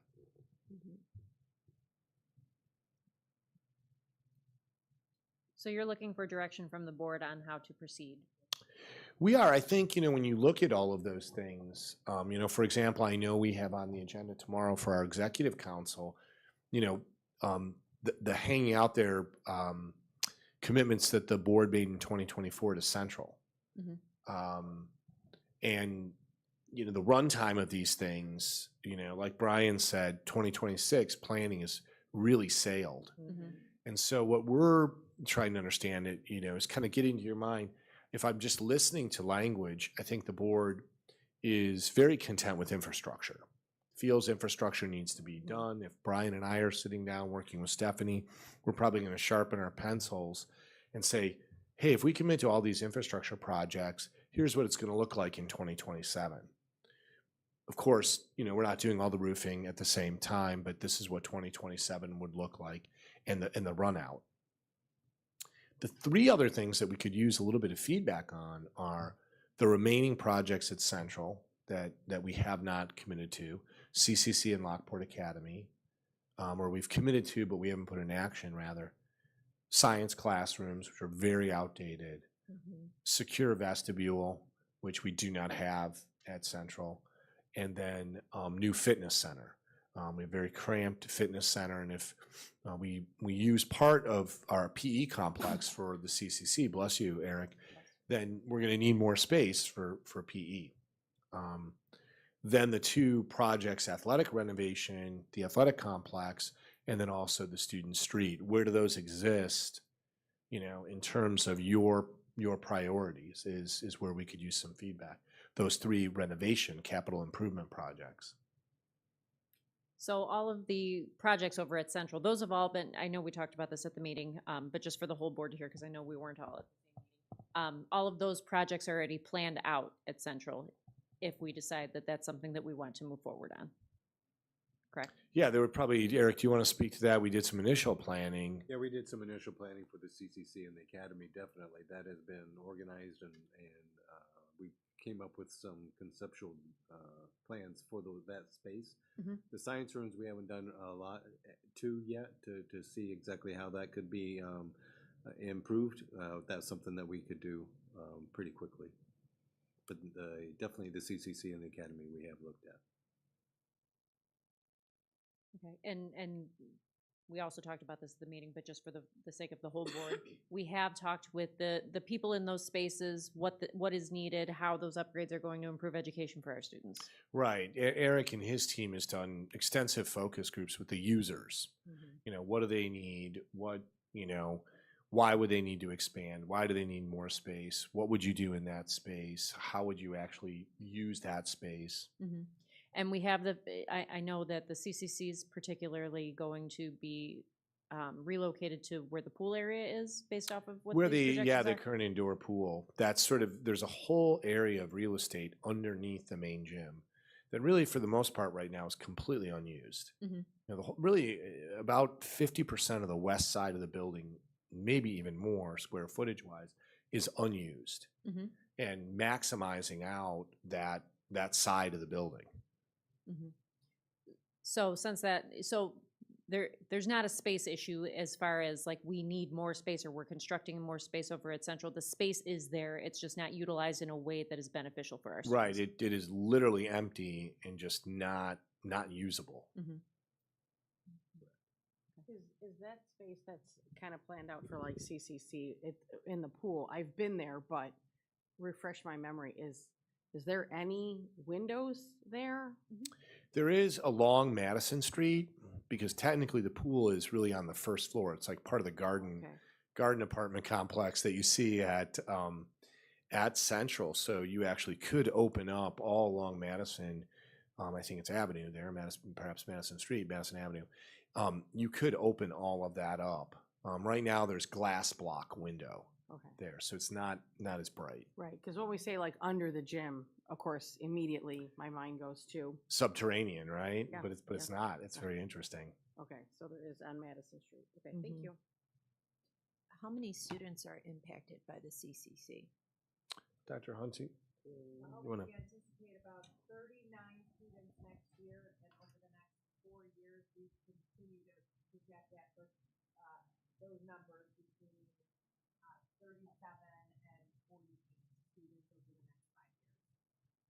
And that was a conversation that we had at our gathering with the area board members, was all of those sender districts are seeing growth in their specialized instruction program, which are students that essentially will eventually use the CCC programming. And I don't know how soon this is on the horizon, but I know that several of our feeder districts in LASIK are having a conversation about opening up an early childhood center. And once you open up a pre-K early childhood center, that is going to open up. If that ever happened with those districts, it would dramatically change the numbers that you would have in the CC. I would say in transition programs, the numbers might seem small, but the impact is high because the needs are so high. Those for those learners. And then also Lockport Academy, a little bit more fluid because you have a lot of in and out with Lockport Academy. It's not always a permanent assignment for students. So. And you segued right into my question. So how many students are serviced at Lockport Academy currently? Yeah, Angela, you want to? So our capacity is about 38 students, but we traditionally run around 42 to 44. Okay. We're at max capacity. So when we think about both these programs combined, because they've got a transient, sometimes in and out nature, we usually quote about 70 to 80 total students, are being served with those programs. Dr. McBride, is there, and it's been a while since I've seen the proposed changes, but with those changes, would that allow us to keep in-house more students rather than send them out? It ultimately would, right? That's the whole purpose. You expand, you're going to expand services as well, right? There's also, we are working on, we're bringing back more students with more significant needs. So we recently, there's a couple of students that are incoming eighth graders that traditionally would have gone to therapeutic day school programs, but because of our space here, we're going to be able to bring them back in-house, which really allows for more opportunity for those disabilities as well. So when you start talking about students with standers and wheelchairs and need for changing stations, that the number stays one, but the space becomes greater. And so those outside facilities that we end up having to send students to because we can't service them here, that's a significant financial impact, right? Yeah, usually tuition is about $35,000 to $40,000 a year. Is that per student? Per student.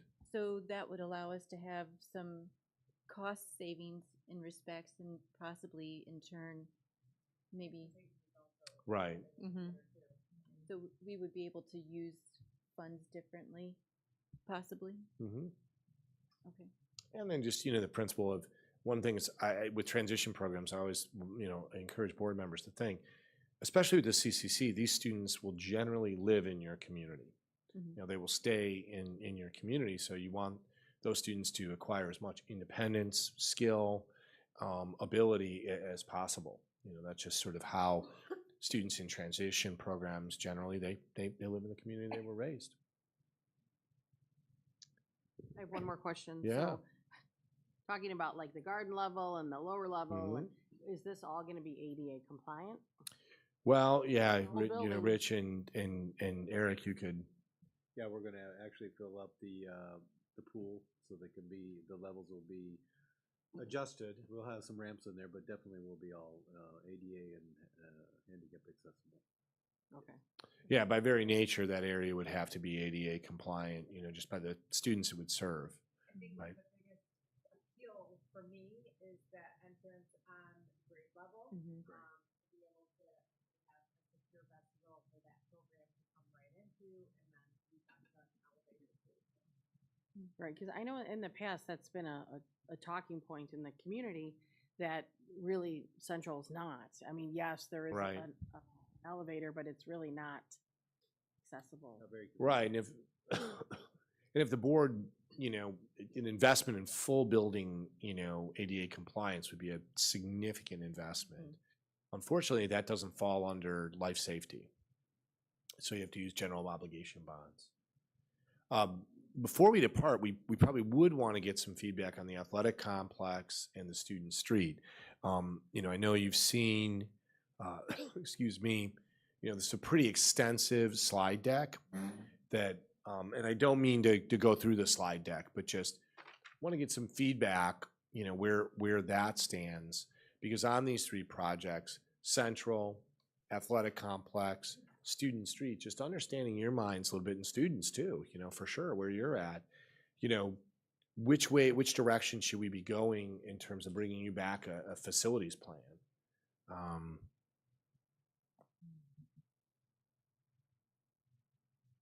I'm flipping through these like a flip book. And if anybody has any questions about any of these projects, where they're at, it's easy enough to go back. Based on the numbers that I heard when we were having these conversations, it sounds like we would have to, as a board, decide if we wanted to go the direction of the student street or if we wanted to go to the athletic side of things, because it doesn't, and that's my impression, is that we can't really work on both, because those two projects would be quite expensive. Correct me if I'm wrong.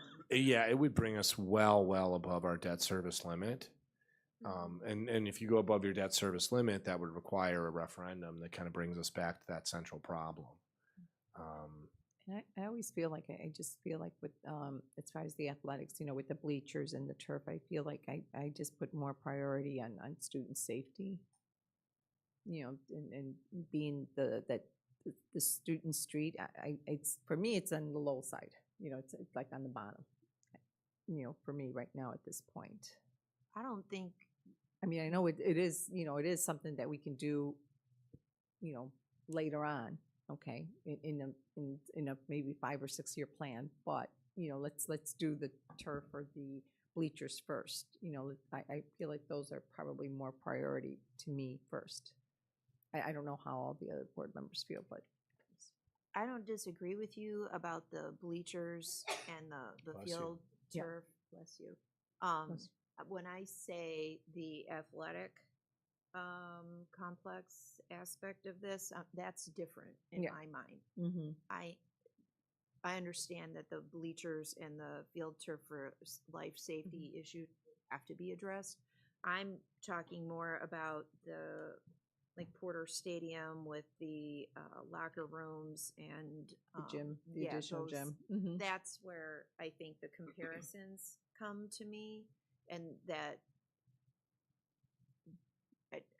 full disclosure, we are not talking to an athletic family.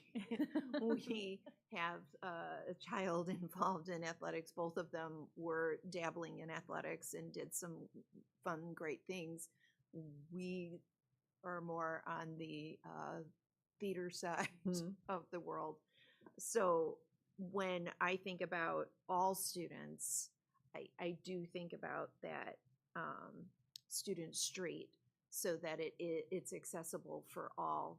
Because as it stands, it isn't super accessible the way it's set up. I'd be curious what our own students have to say about it. I would love to see all of these projects done, but that's my personal, is I tend to lean towards the student street because I know that it impacts every single student in the entire building. But default to you guys. I would have the opposite opinion almost. Because I feel like the athletics are really important.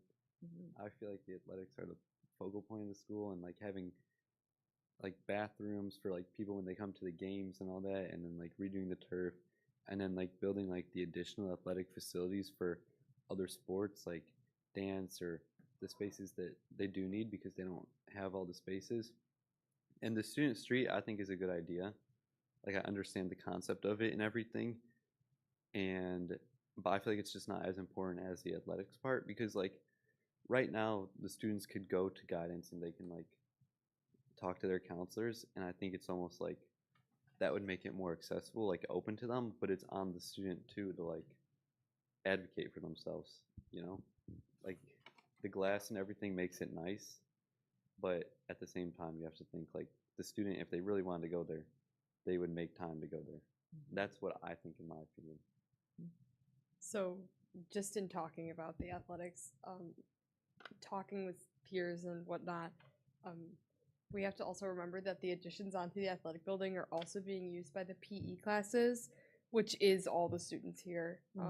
I think, you know, that's a little bit more appealing, especially to the board, because when we talk about athletics, you think only a certain amount of kids, just the student athletes, or just the football players, or just the dancers are using this space. But it's all the PE classes are going to benefit from this space. Outside PE classes are on the turf almost throughout the year, definitely in the first part and definitely at the end. And all kids go through PE for at least 2 years here. So I think not moving to 3 now that health has moved to freshman center. So I think that focusing on the athletic space is very important, because there are athletics here that don't have a space to practice. I mean, the dancers are in the hallways. We have girls wrestling on the back of the track who are inhibiting track from practicing, but they need a spot to practice. It's like Jenga. But I think it's important to realize that it's not just the athletes that are being affected, and this is going to benefit the whole school. And storage. We're running out of storage for not only PE, but other classes that are over there, like the welding and the things like that. So it'll open up a lot of space for everything. Like, another thing I want to highlight, if you come through the gym hallways right over here during the day, you're going to see classes running, classes dancing, and classes fitting into spaces that there is no more space for students. Having that additional gym would alleviate a lot of that stress. Because it's hard to get your heart rate going when you've got 50 feet of hallway, because you can't go down that way, there's dancers, and you can't go that way because your sensor disconnects. So having that extra space could definitely help the PE classes a lot. And what you're looking at from DLA Architects is sort of the pocket rendering of, to the left would be the athletic complex, and the sort of salmon color is a first floor and a second floor. To your right, more the purple, the tan, would be the renovations to the student street. I don't think these are, I think boards should create 10-year plans, and I don't think either one of these are, it's an either or. It's probably a both. It's just which one of these projects is sort of closer, which one is farther, is, certainly your colleague Luann Johnson, when we had this conversation, it was getting very complex. She said, how about this? How about you set your debt service limit as a budget, and then the administrators, you just come back with a plan, right? Because she was having a very hard time, like you're having a very hard time, like which is first, which is second, because she was, I think, seeing the need for both. It probably is not, a good brand that the bathroom of choice in Porter Stadium is a porta potty. And we do have concession needs, locker room needs, gym needs, space needs. I also always remind anyone, come here on a Sunday, especially when we come in, being in Northern Illinois here, those facilities, when they can be used outside, are used. And then really on a Sunday, everything's being used here through the CWC. Just so many youth organizations in the community want to use the facility. We say no a lot. And James, I completely understand what you're saying. One of the things in large major high schools is there's probably more students than you might think need to actually learn how to access services. They just don't know, right? They're maybe not as assured as you or as old as you, not as confident as you might be. And, some of the renderings that you see in this slide deck really kind of illustrate how you open up spaces, and those spaces can imply, people behave the way that the space suggests that they behave. And if you break down these barriers between school counselors, psychologists, social workers, you increase the flow of food service. So it's very difficult, in terms of what you would want to see first or second, right? So I've just been jotting some notes as I've been listening. Mhm. Some kind, and I think we talked about this in, I can't remember. You were I at my wasn't meeting? there. Huh? Oh, no, I was there. Yeah, with you. you Yes, were, yes, we were together, were and you then there? I think, Candace, were you at the same meeting I was at? Oh, no. No. The it was- workshop. And, okay. Me and Anyway, we Ann talked together. about two buckets, kind of like the need to happen buckets and the Mhm. So I guess from what I'm hearing here is the plan for the roof, and then the safety in the stadium when it comes to the turf and the bleachers and then the pool. Those are the kind of like need to have buckets. Mhm. Would everybody agree on that? Okay. I would agree. And then the nice to have buckets, and again, just listening to the amount of discussion that we had, not that we put a specific priority on it, I just kind of jotted down CCC and security at Central as a number one. I don't know if anybody else would disagree with that. I have a hard time ignoring the science classrooms. I've been thinking about this and jotting some notes on it, and I think that if we can get everything in a little bit better picture, right? Like what would CCC look like? What would Academy look like? You said you had something and you could finish the rest real quick and just be able to present that to us. I think being able to see that holistically would help a lot. I also think that waiting on, to give more definitive answers, waiting on the mechanics report, the mechanical report and that. I think those are some things, I don't know about anyone else, that I'm just waiting, like, if I could see it all holistically, I'd have a better understanding of where the expenses are being pulled and make a better decision. Because aren't we forgetting too, there's some kind of replacements that need to be in the kitchen or something? Isn't there equipment that we need to add to Yeah, we this? also have a plan in here for For the food. upgrading and replacement. Is that part The of Student servery- Street or it's a separate? You could do it à la carte, right? You know, you could, I think Rich is gonna slow me down here. This schematic, right? You certainly could do all of this picking and choosing, you know, you could do it à la carte for sure. Right, everything on this list is basically à la carte. So the servery, we did present that as an infrastructure replacement, but it is also part of the Student Street, so we could pull that out. The servery is currently operational. It's not the ideal. There's a bunch of horseshoes kind of going where the panini maker is. It's not, you know, it's not ideal for throughput. So we know we need to do we know there's work there to kind of clean that up, make it more efficient, and for the students, so we can have, you know, they can actually get the food they want and have enough time to eat it. I have a question about the Student Street. I can't remember, but on the way that the guidance office is now, there are windows there, but they typically have the blinds down, and Yeah, they're not down anymore. well, they have been removed. But for the, like, just the draft, I know it's not concept at this point, but just to kind of have a visualization, is it such to where that would be touched, that side of would that be renovated too, or? Are you talking about the outside or the Yeah, windows? so that wall that has all those windows now, would that be touched in some extraordinary way that We could you certainly would do that. envision? That could be part of the project. Right now, again, it's very conceptual. Right, conceptual. Because the reason why I ask is that if there is something that we could do in the interim that would actually still be part of, if we decide not to do the student street in the scheme of things, it'll be in the plan most likely, but just a matter of what time frame. Right. If there are certain, for lack of a better term, cosmetic things that could be done that would actually be part of, if we were going to do the plan for that particular section all at once, if you could piecemeal those in without incurring, like you're redoing it, but you're doing it now, but then you'd have to tear it out and redo it again, just to kind of like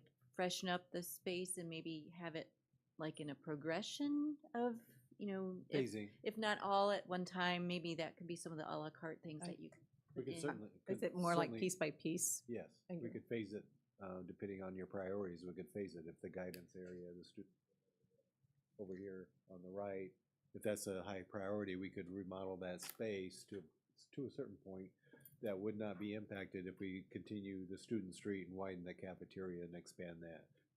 So yes, it could be phased in. Yeah, because I was kind of thinking if it's felt that the stadium improvements are moved up on the higher priority list, but yet still knowing that there's a need to kind of make that guidance section more welcoming than it is, if there isn't something that would be kind of a low cost starting point, so to speak, that you could kind of do at the same time, but so you could, progress it out as time would warrant. But we do some of those projects. So in 5 days we're going to start the College and Career Center. We're going to remove some of the countertops, repaint, just minor things. But we do take advantage of those projects when we can. Certainly not, it's all in-house work. Right. We're gonna do that, but it's a minor project. Remove some of the counters, increase some of the space. Yeah. Mhm. Okay. Thanks. I have something to add, just my own, like Wendy was saying, my own personal belief in how I've interacted with the public for the last several years. We're looking at 7 years of roofs, at about $10.5 million. I'm going with the best price there.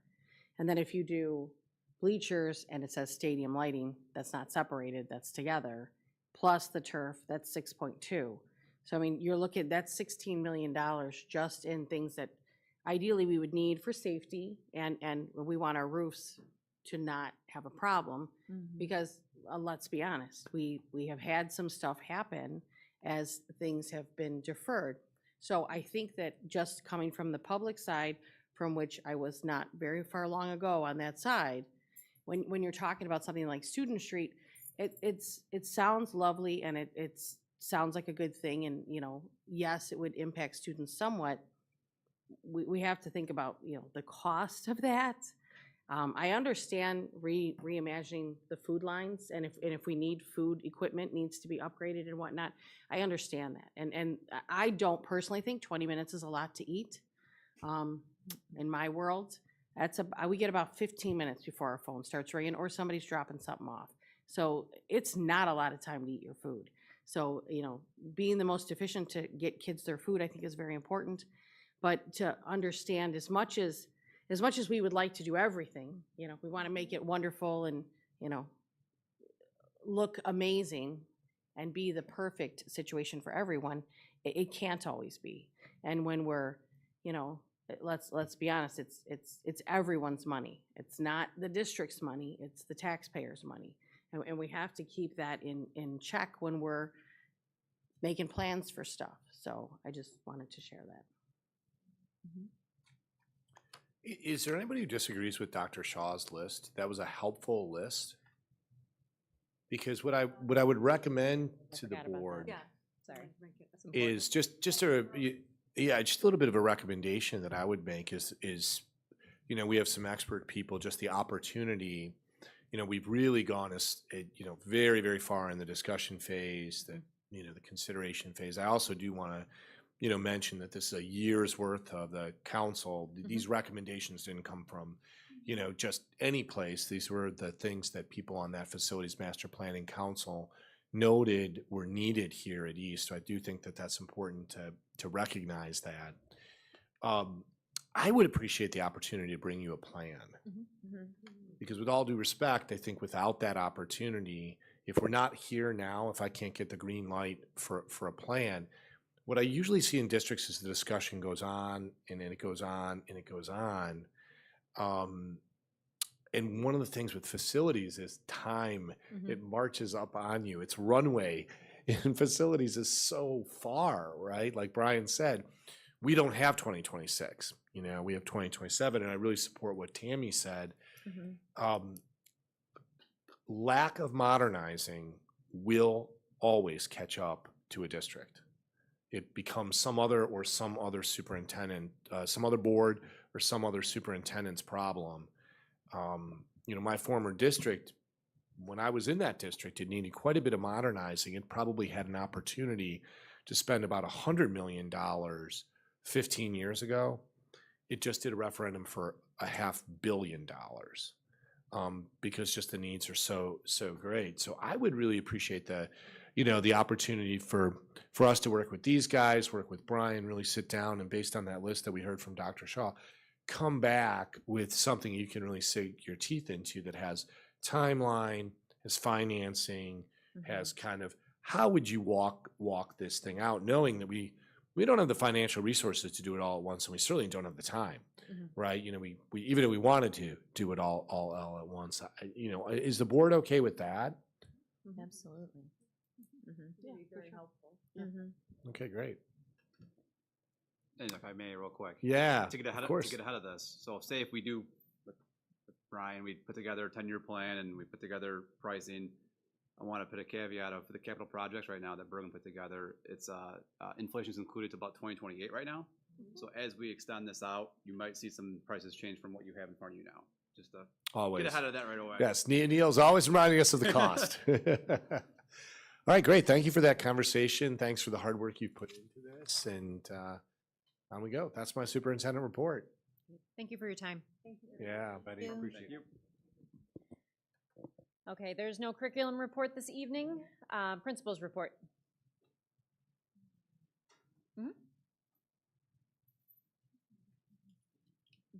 Oh, and as the principals come up, I want to be sure there were board member questions earlier today, and you might not have checked your email, so I'm going to pass those around. Thanks.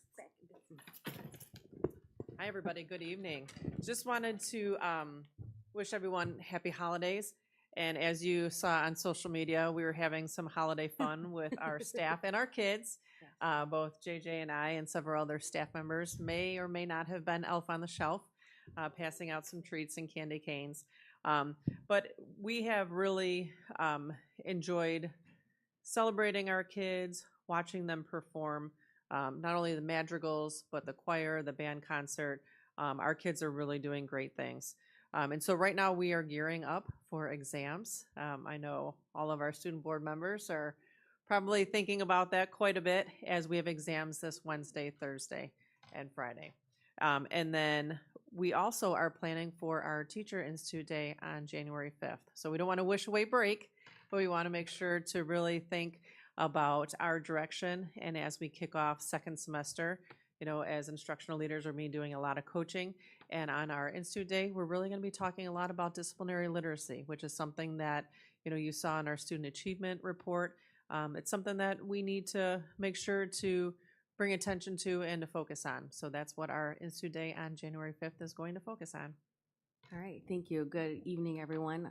I too want to wish everyone a wonderful holiday. We have been spreading joy across our campuses for the last few weeks since December 1st. Today's spreading of joy was hot chocolate. We had a lot of fun, having some hot chocolate with our staff, and they also picked up books in the port, for some holiday reading, and so that was fun too. We have cookie exchange tomorrow, which we're excited about. I know, we may need to use some of Abby's cookies for that. Some other things that I wanted just to kind of share with the board. From the academic return on investment presentation that we had last year, we talked about our collaborative teams, and we have really been seeing some really cool conversations and action steps from our teachers when they collaborate on Wednesdays. We know that's our time for them to get together. I had the fortunate pleasure of going into our world language department last week, so I got to see the world language 2 team and 3 team. And a couple of things that really stood out to me was the fact that they really focus on our student skills, and they also focus on how to mitigate some of the struggles that our students are having. And they partnered on, hey, this is how I really want to support students who may be struggling. And so, that has been a really good use of our time on Wednesdays. 2, wanted to echo madrigals. I really enjoyed, it was my first time ever attending a madrigals performance, and so I was so taken away just by our students and how fun they were and funny, clever. We had the fortunate pleasure of having a younger person at our table, and they kept everyone on their toes, and so that was a lot of fun as well. Also, had a wonderful opportunity to see the band play last week, and the live museum with our AP Spanish class was amazing. Our students do great work. They study hard, and they also put a lot of effort into the presentations that they provide for each other and for our staff. That's our report. Any questions for us? Thank you. All right, thank you. No, Have a thank wonderful you. break. Give Thank your you. kid anytime. Yes, there's gonna be a lot of cooking and baking. Oh, good. You've got a couple of, just, we always inform the board of overnight field trips. You can kind of see wrestling, people traveling. Some, have already traveled on the horizon. We just always want to make sure if you have any questions about those, just to be sure to let us know. I don't know if there's any questions for the facilities report this month. Always busy. Snow, snow, snow. That's sort of like ho, ho, ho. But the grounds and custodial version of that, right? Okay. I do see in there, I'm just gonna make a comment, I do see in there that there's a bathroom, some bathroom repairs. I know that Evelyn had brought up that some of the bathrooms need attention, so I'm glad to see that that's Yeah, it's happening, right? happening. But that is, It's I would probably say what we haven't said to you as board members, I would be in the camp that would say, at both Central and East, all of our bathrooms need to be redone. They're just, how could I politely say that 1958 wants its bathrooms back?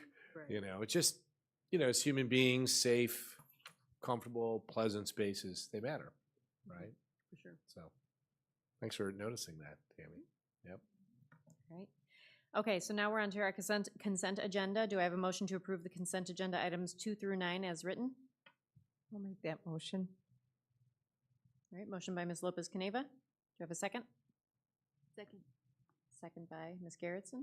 Roll call. And Dr. Shaw, just really quickly, the board member questions mainly went to the consent agenda. So if folks feel, I could certainly answer them now. If folks feel they were satisfied, there is a mechanism to talk about consent agenda items separately. I hope I answered those, provided some additional detail, but just want to make sure, please roll call away, but just want to make sure that folks feel those are answered. Are there any additional questions regarding the consent agenda? I guess I'll just bring up something. It was me who asked the question about the new hire for the maintenance assistant. And I obviously, because Dr. McBride shared it with me, that person is coming in at the very top of their pay scale.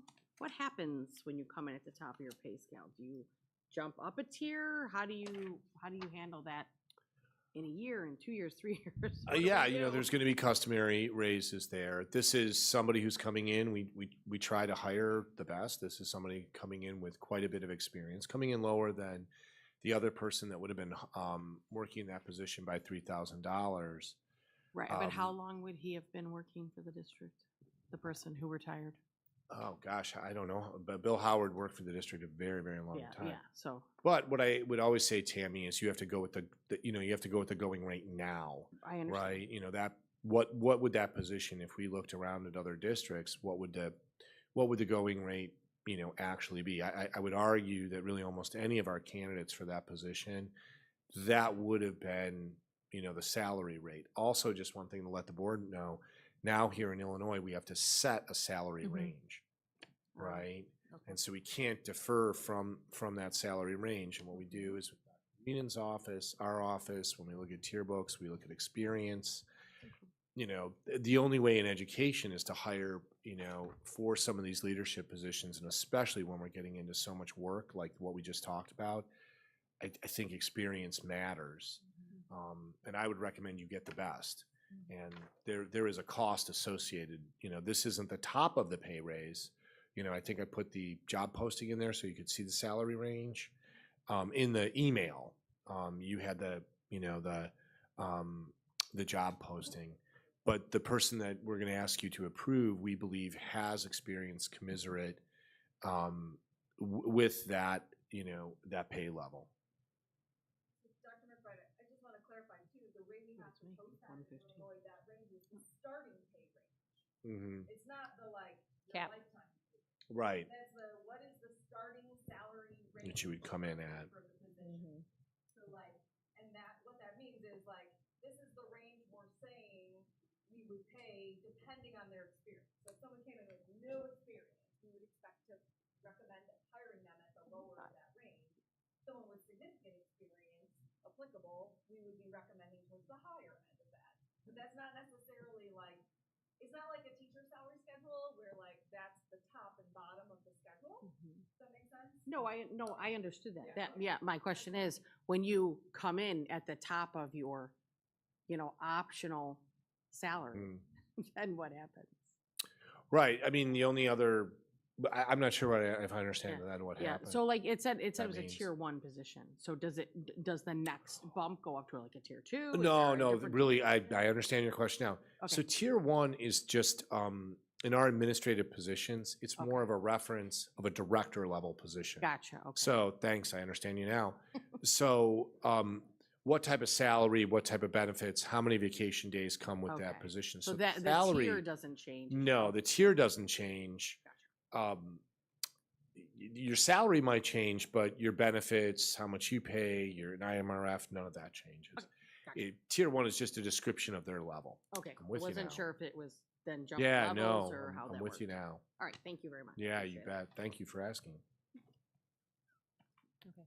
Any other questions regarding the consent agenda? All right, roll call. Right? Yes. Harrison? Yes. Gray? Yes. Lopez Caniva? Yes. Yes. Yes.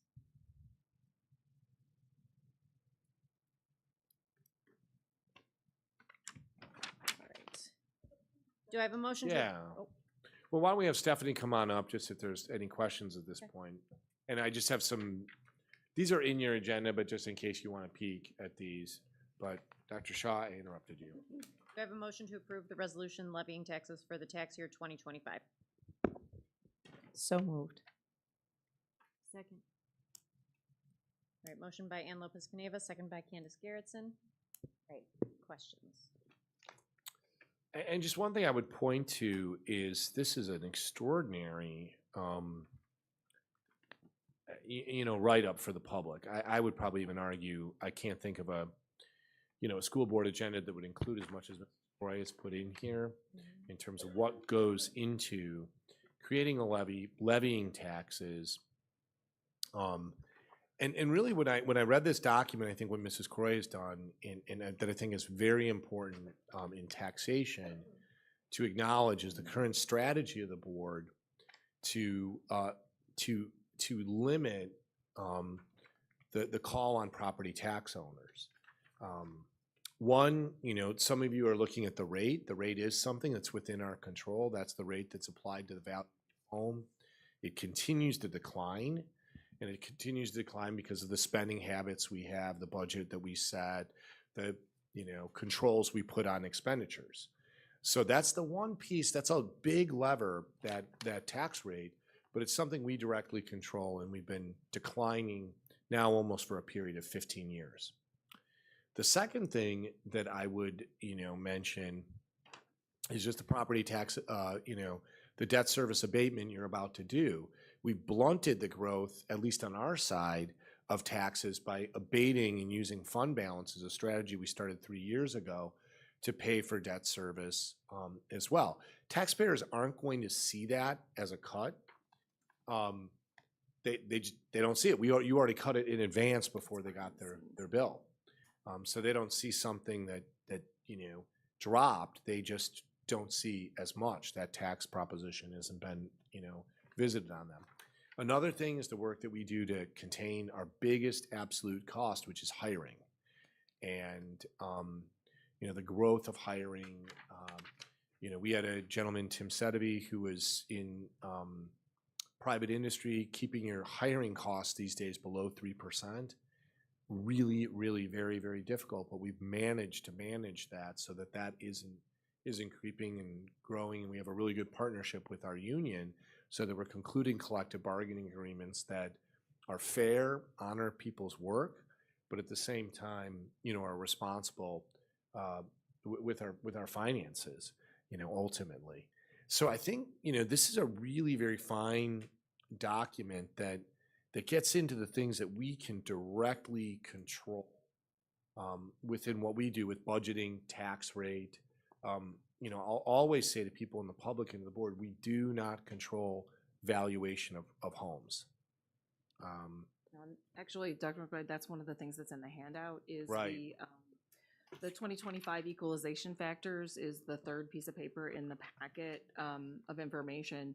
That's directly from the Will County Supervisor of Assessments website, just to illustrate that's a piece of what goes into the calculation of people's tax bills is what does your house go up? And that's what these equalization factors are. The ones that are highlighted are, I think the copy showed up highlighted, I hope, are the pieces in our district, right? We have some DuPage Township, and we have Lockport Township and Homer Township. So those assessors, those are the factors they're using kind of blanket across the town values, at least for 2025.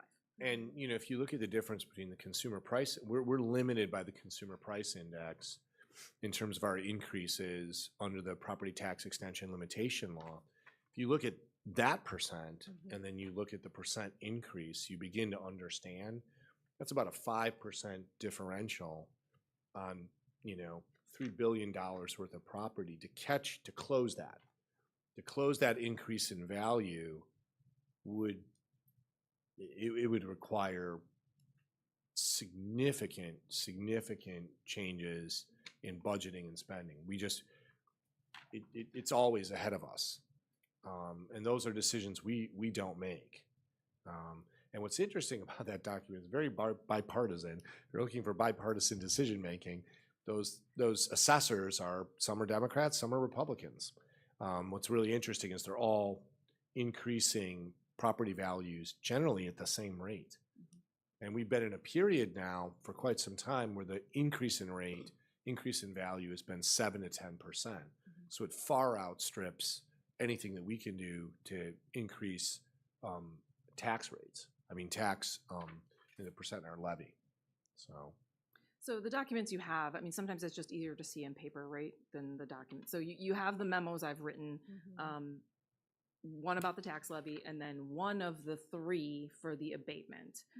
It's the same memo with just different for 2017, 2019, and 2025 bond issues. We could have issued one resolution and combined it all, but it's, in my brain, it's easier to keep them separated, right? You can see this is related to this bond issue, this one's related to this bond issue. It's the same process, the same procedure, but so the memo is the same for that purpose. I think Dr. McBride mentioned earlier on that particular piece, the impact, the cumulative impact of us for 3 years now not levying that tax, telling the county clerk to, no, don't levy the debt service portion. You know, it's $4.3 million that we did not collect, so that we paid out of fund balance. And then the impact on our sample homeowner, because that's another piece you have here, is the sample tax bill, what's estimated. Those tax bills would have been higher had we not put in the agenda tonight to approve those debt service abatements. On the Lockport homeowner, it would be $51 higher, that tax bill, and on the Homer, these two examples, on this Homer Township household, it would be $61 more if we don't approve the 3 resolutions for abating the taxes. So over the 3 years, it's $132 savings, well, savings discount, whatever you want to call it, for the Lockport home, and almost $160 for the Homer Township home. So it's accumulates, but the homeowner never sees that. It's just money that they didn't have to pay, right? Other documents you have here, like I said, the memo, it goes through all the times that we talk about the tax levy, because the tax levy is built into the budget. It has to be. We have to have estimates there. So because of that, we start talking about it when we talk about budgeting, right?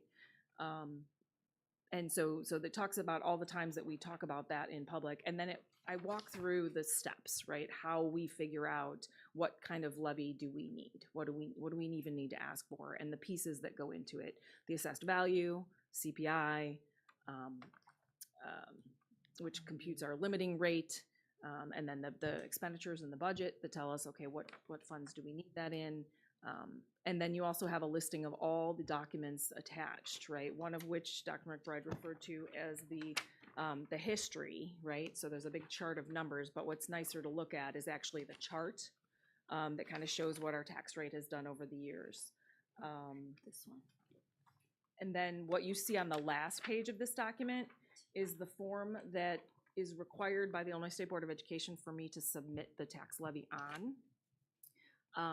The reason I included, so in the board actually is gonna have to, sorry, Dr. Shaw and Ms. Garrettson, because you have a bunch of things to sign, but there's a couple of different formats that have to be signed once the board approves the tax levy.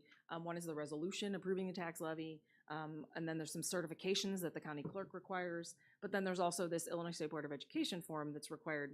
The reason I included this one in paper particularly, because it lists all the other types of levies that some other districts do levy, and we don't. Right, so we don't levy anything for fire prevention and safety. We don't levy anything for tort immunity or leasing or special education or working cash. So that's just, I want the board to see that there are other districts that levy those things as well.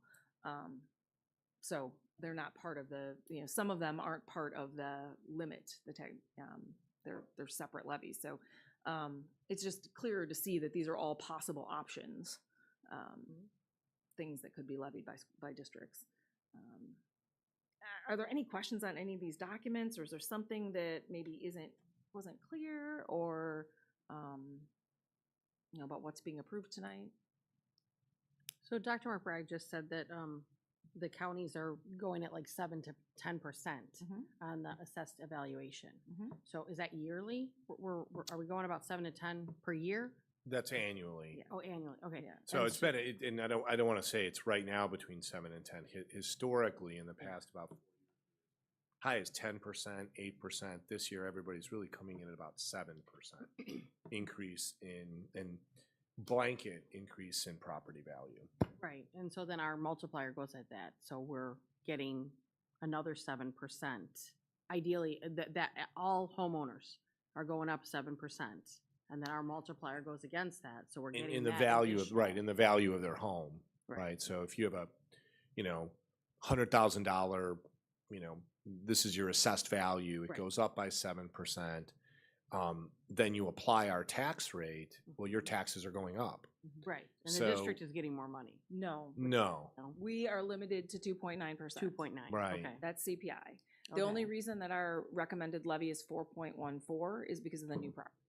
So if we put no new property in there, then we would be limited to 2.9. Okay. So we would only get 2.9% more than last year's extension.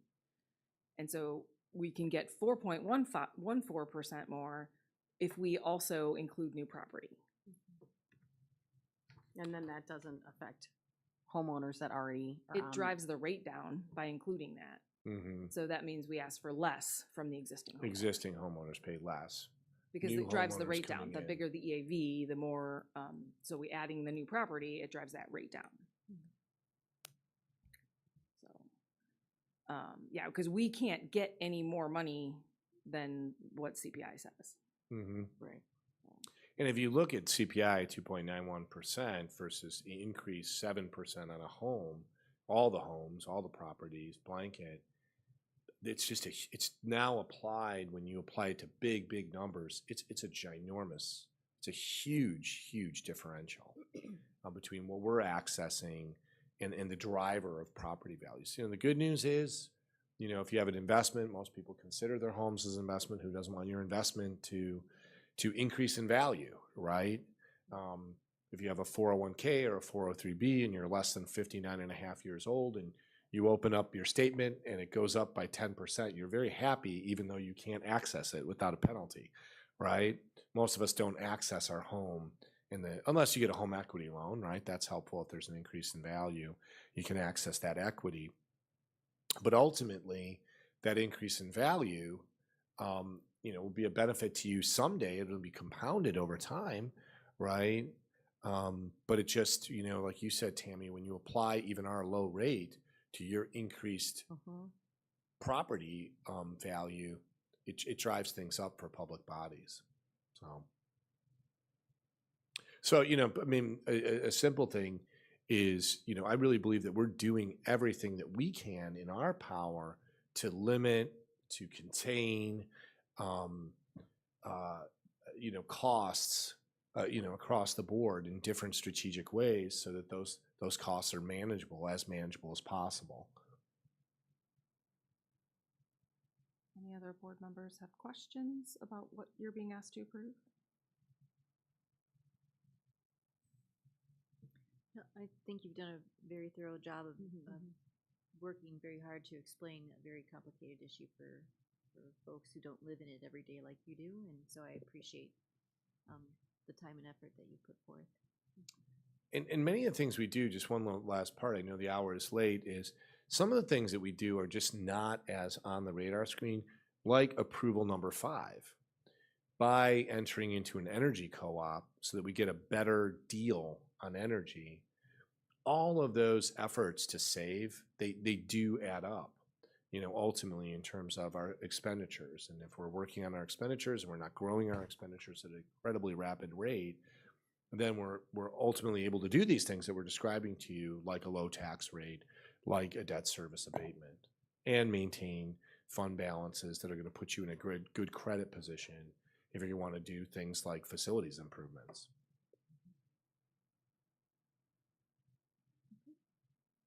Hearing no further questions, roll call. Yes. Yes. Yes. Yes. Yes. Yes. Do I have a motion to approve the resolution authorizing permanent interfund transfer and abating debt service levy for the 2017 bonds? So moved. Second. Motion by Ann Lopez Canavas, second by Tammy Hayes. Roll call. Yes. Yes. Yes.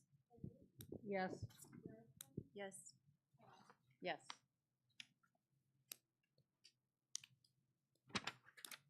Do I have a motion to approve the resolution authorizing permanent interfund transfer and and abating debt service levy for the 2019 bonds?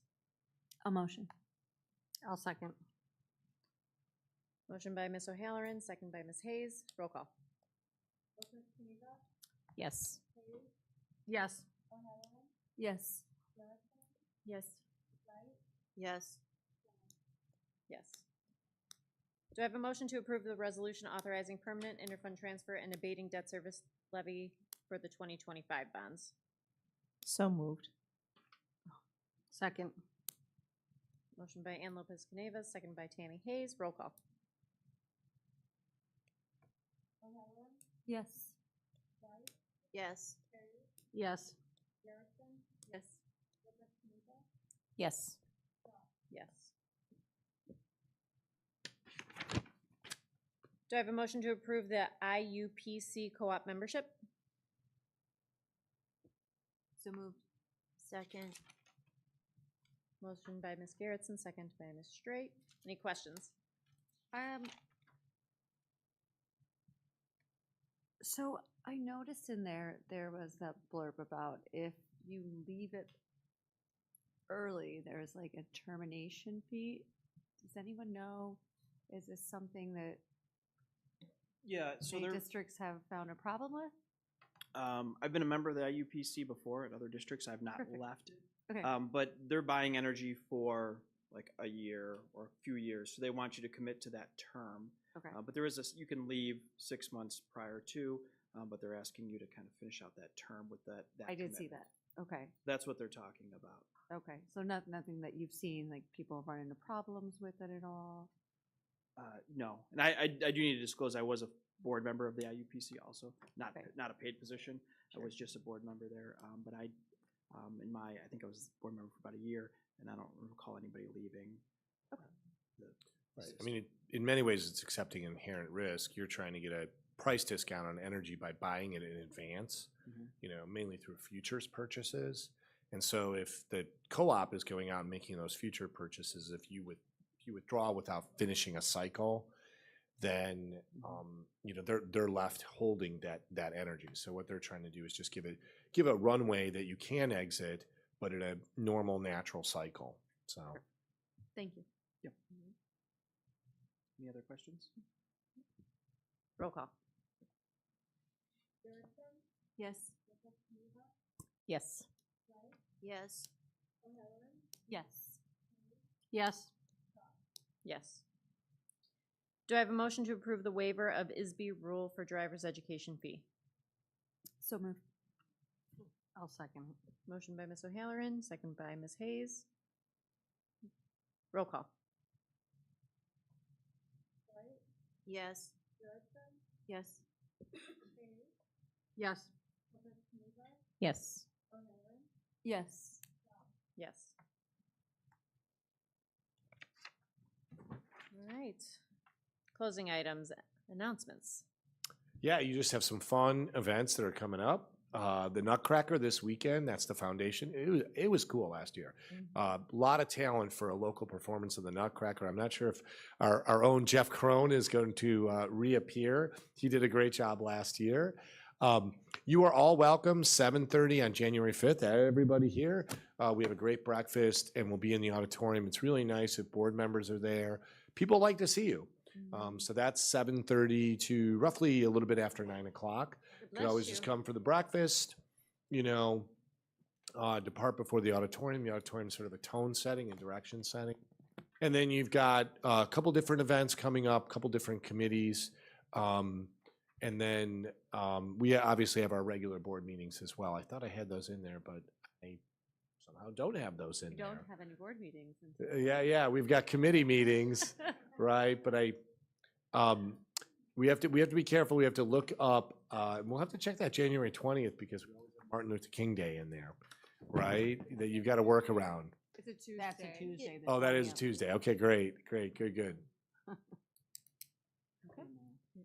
So I believe January. I'll have to look. We'll have to get you the regular board meetings. I just don't have it at my fingertips. Oh, Right. it's January 26th. January 26th. Yes. And January then 26th. probably similar in February because of President. Yeah, February 23rd. Yep, that's it. Those are upcoming events. All right. Do I have a motion to adjourn tonight's meeting? I'll make that motion. I will second. All right, motion by Ms. Hayes, second by Ms. O'Halloran. All in favor? Aye. End at 9:44.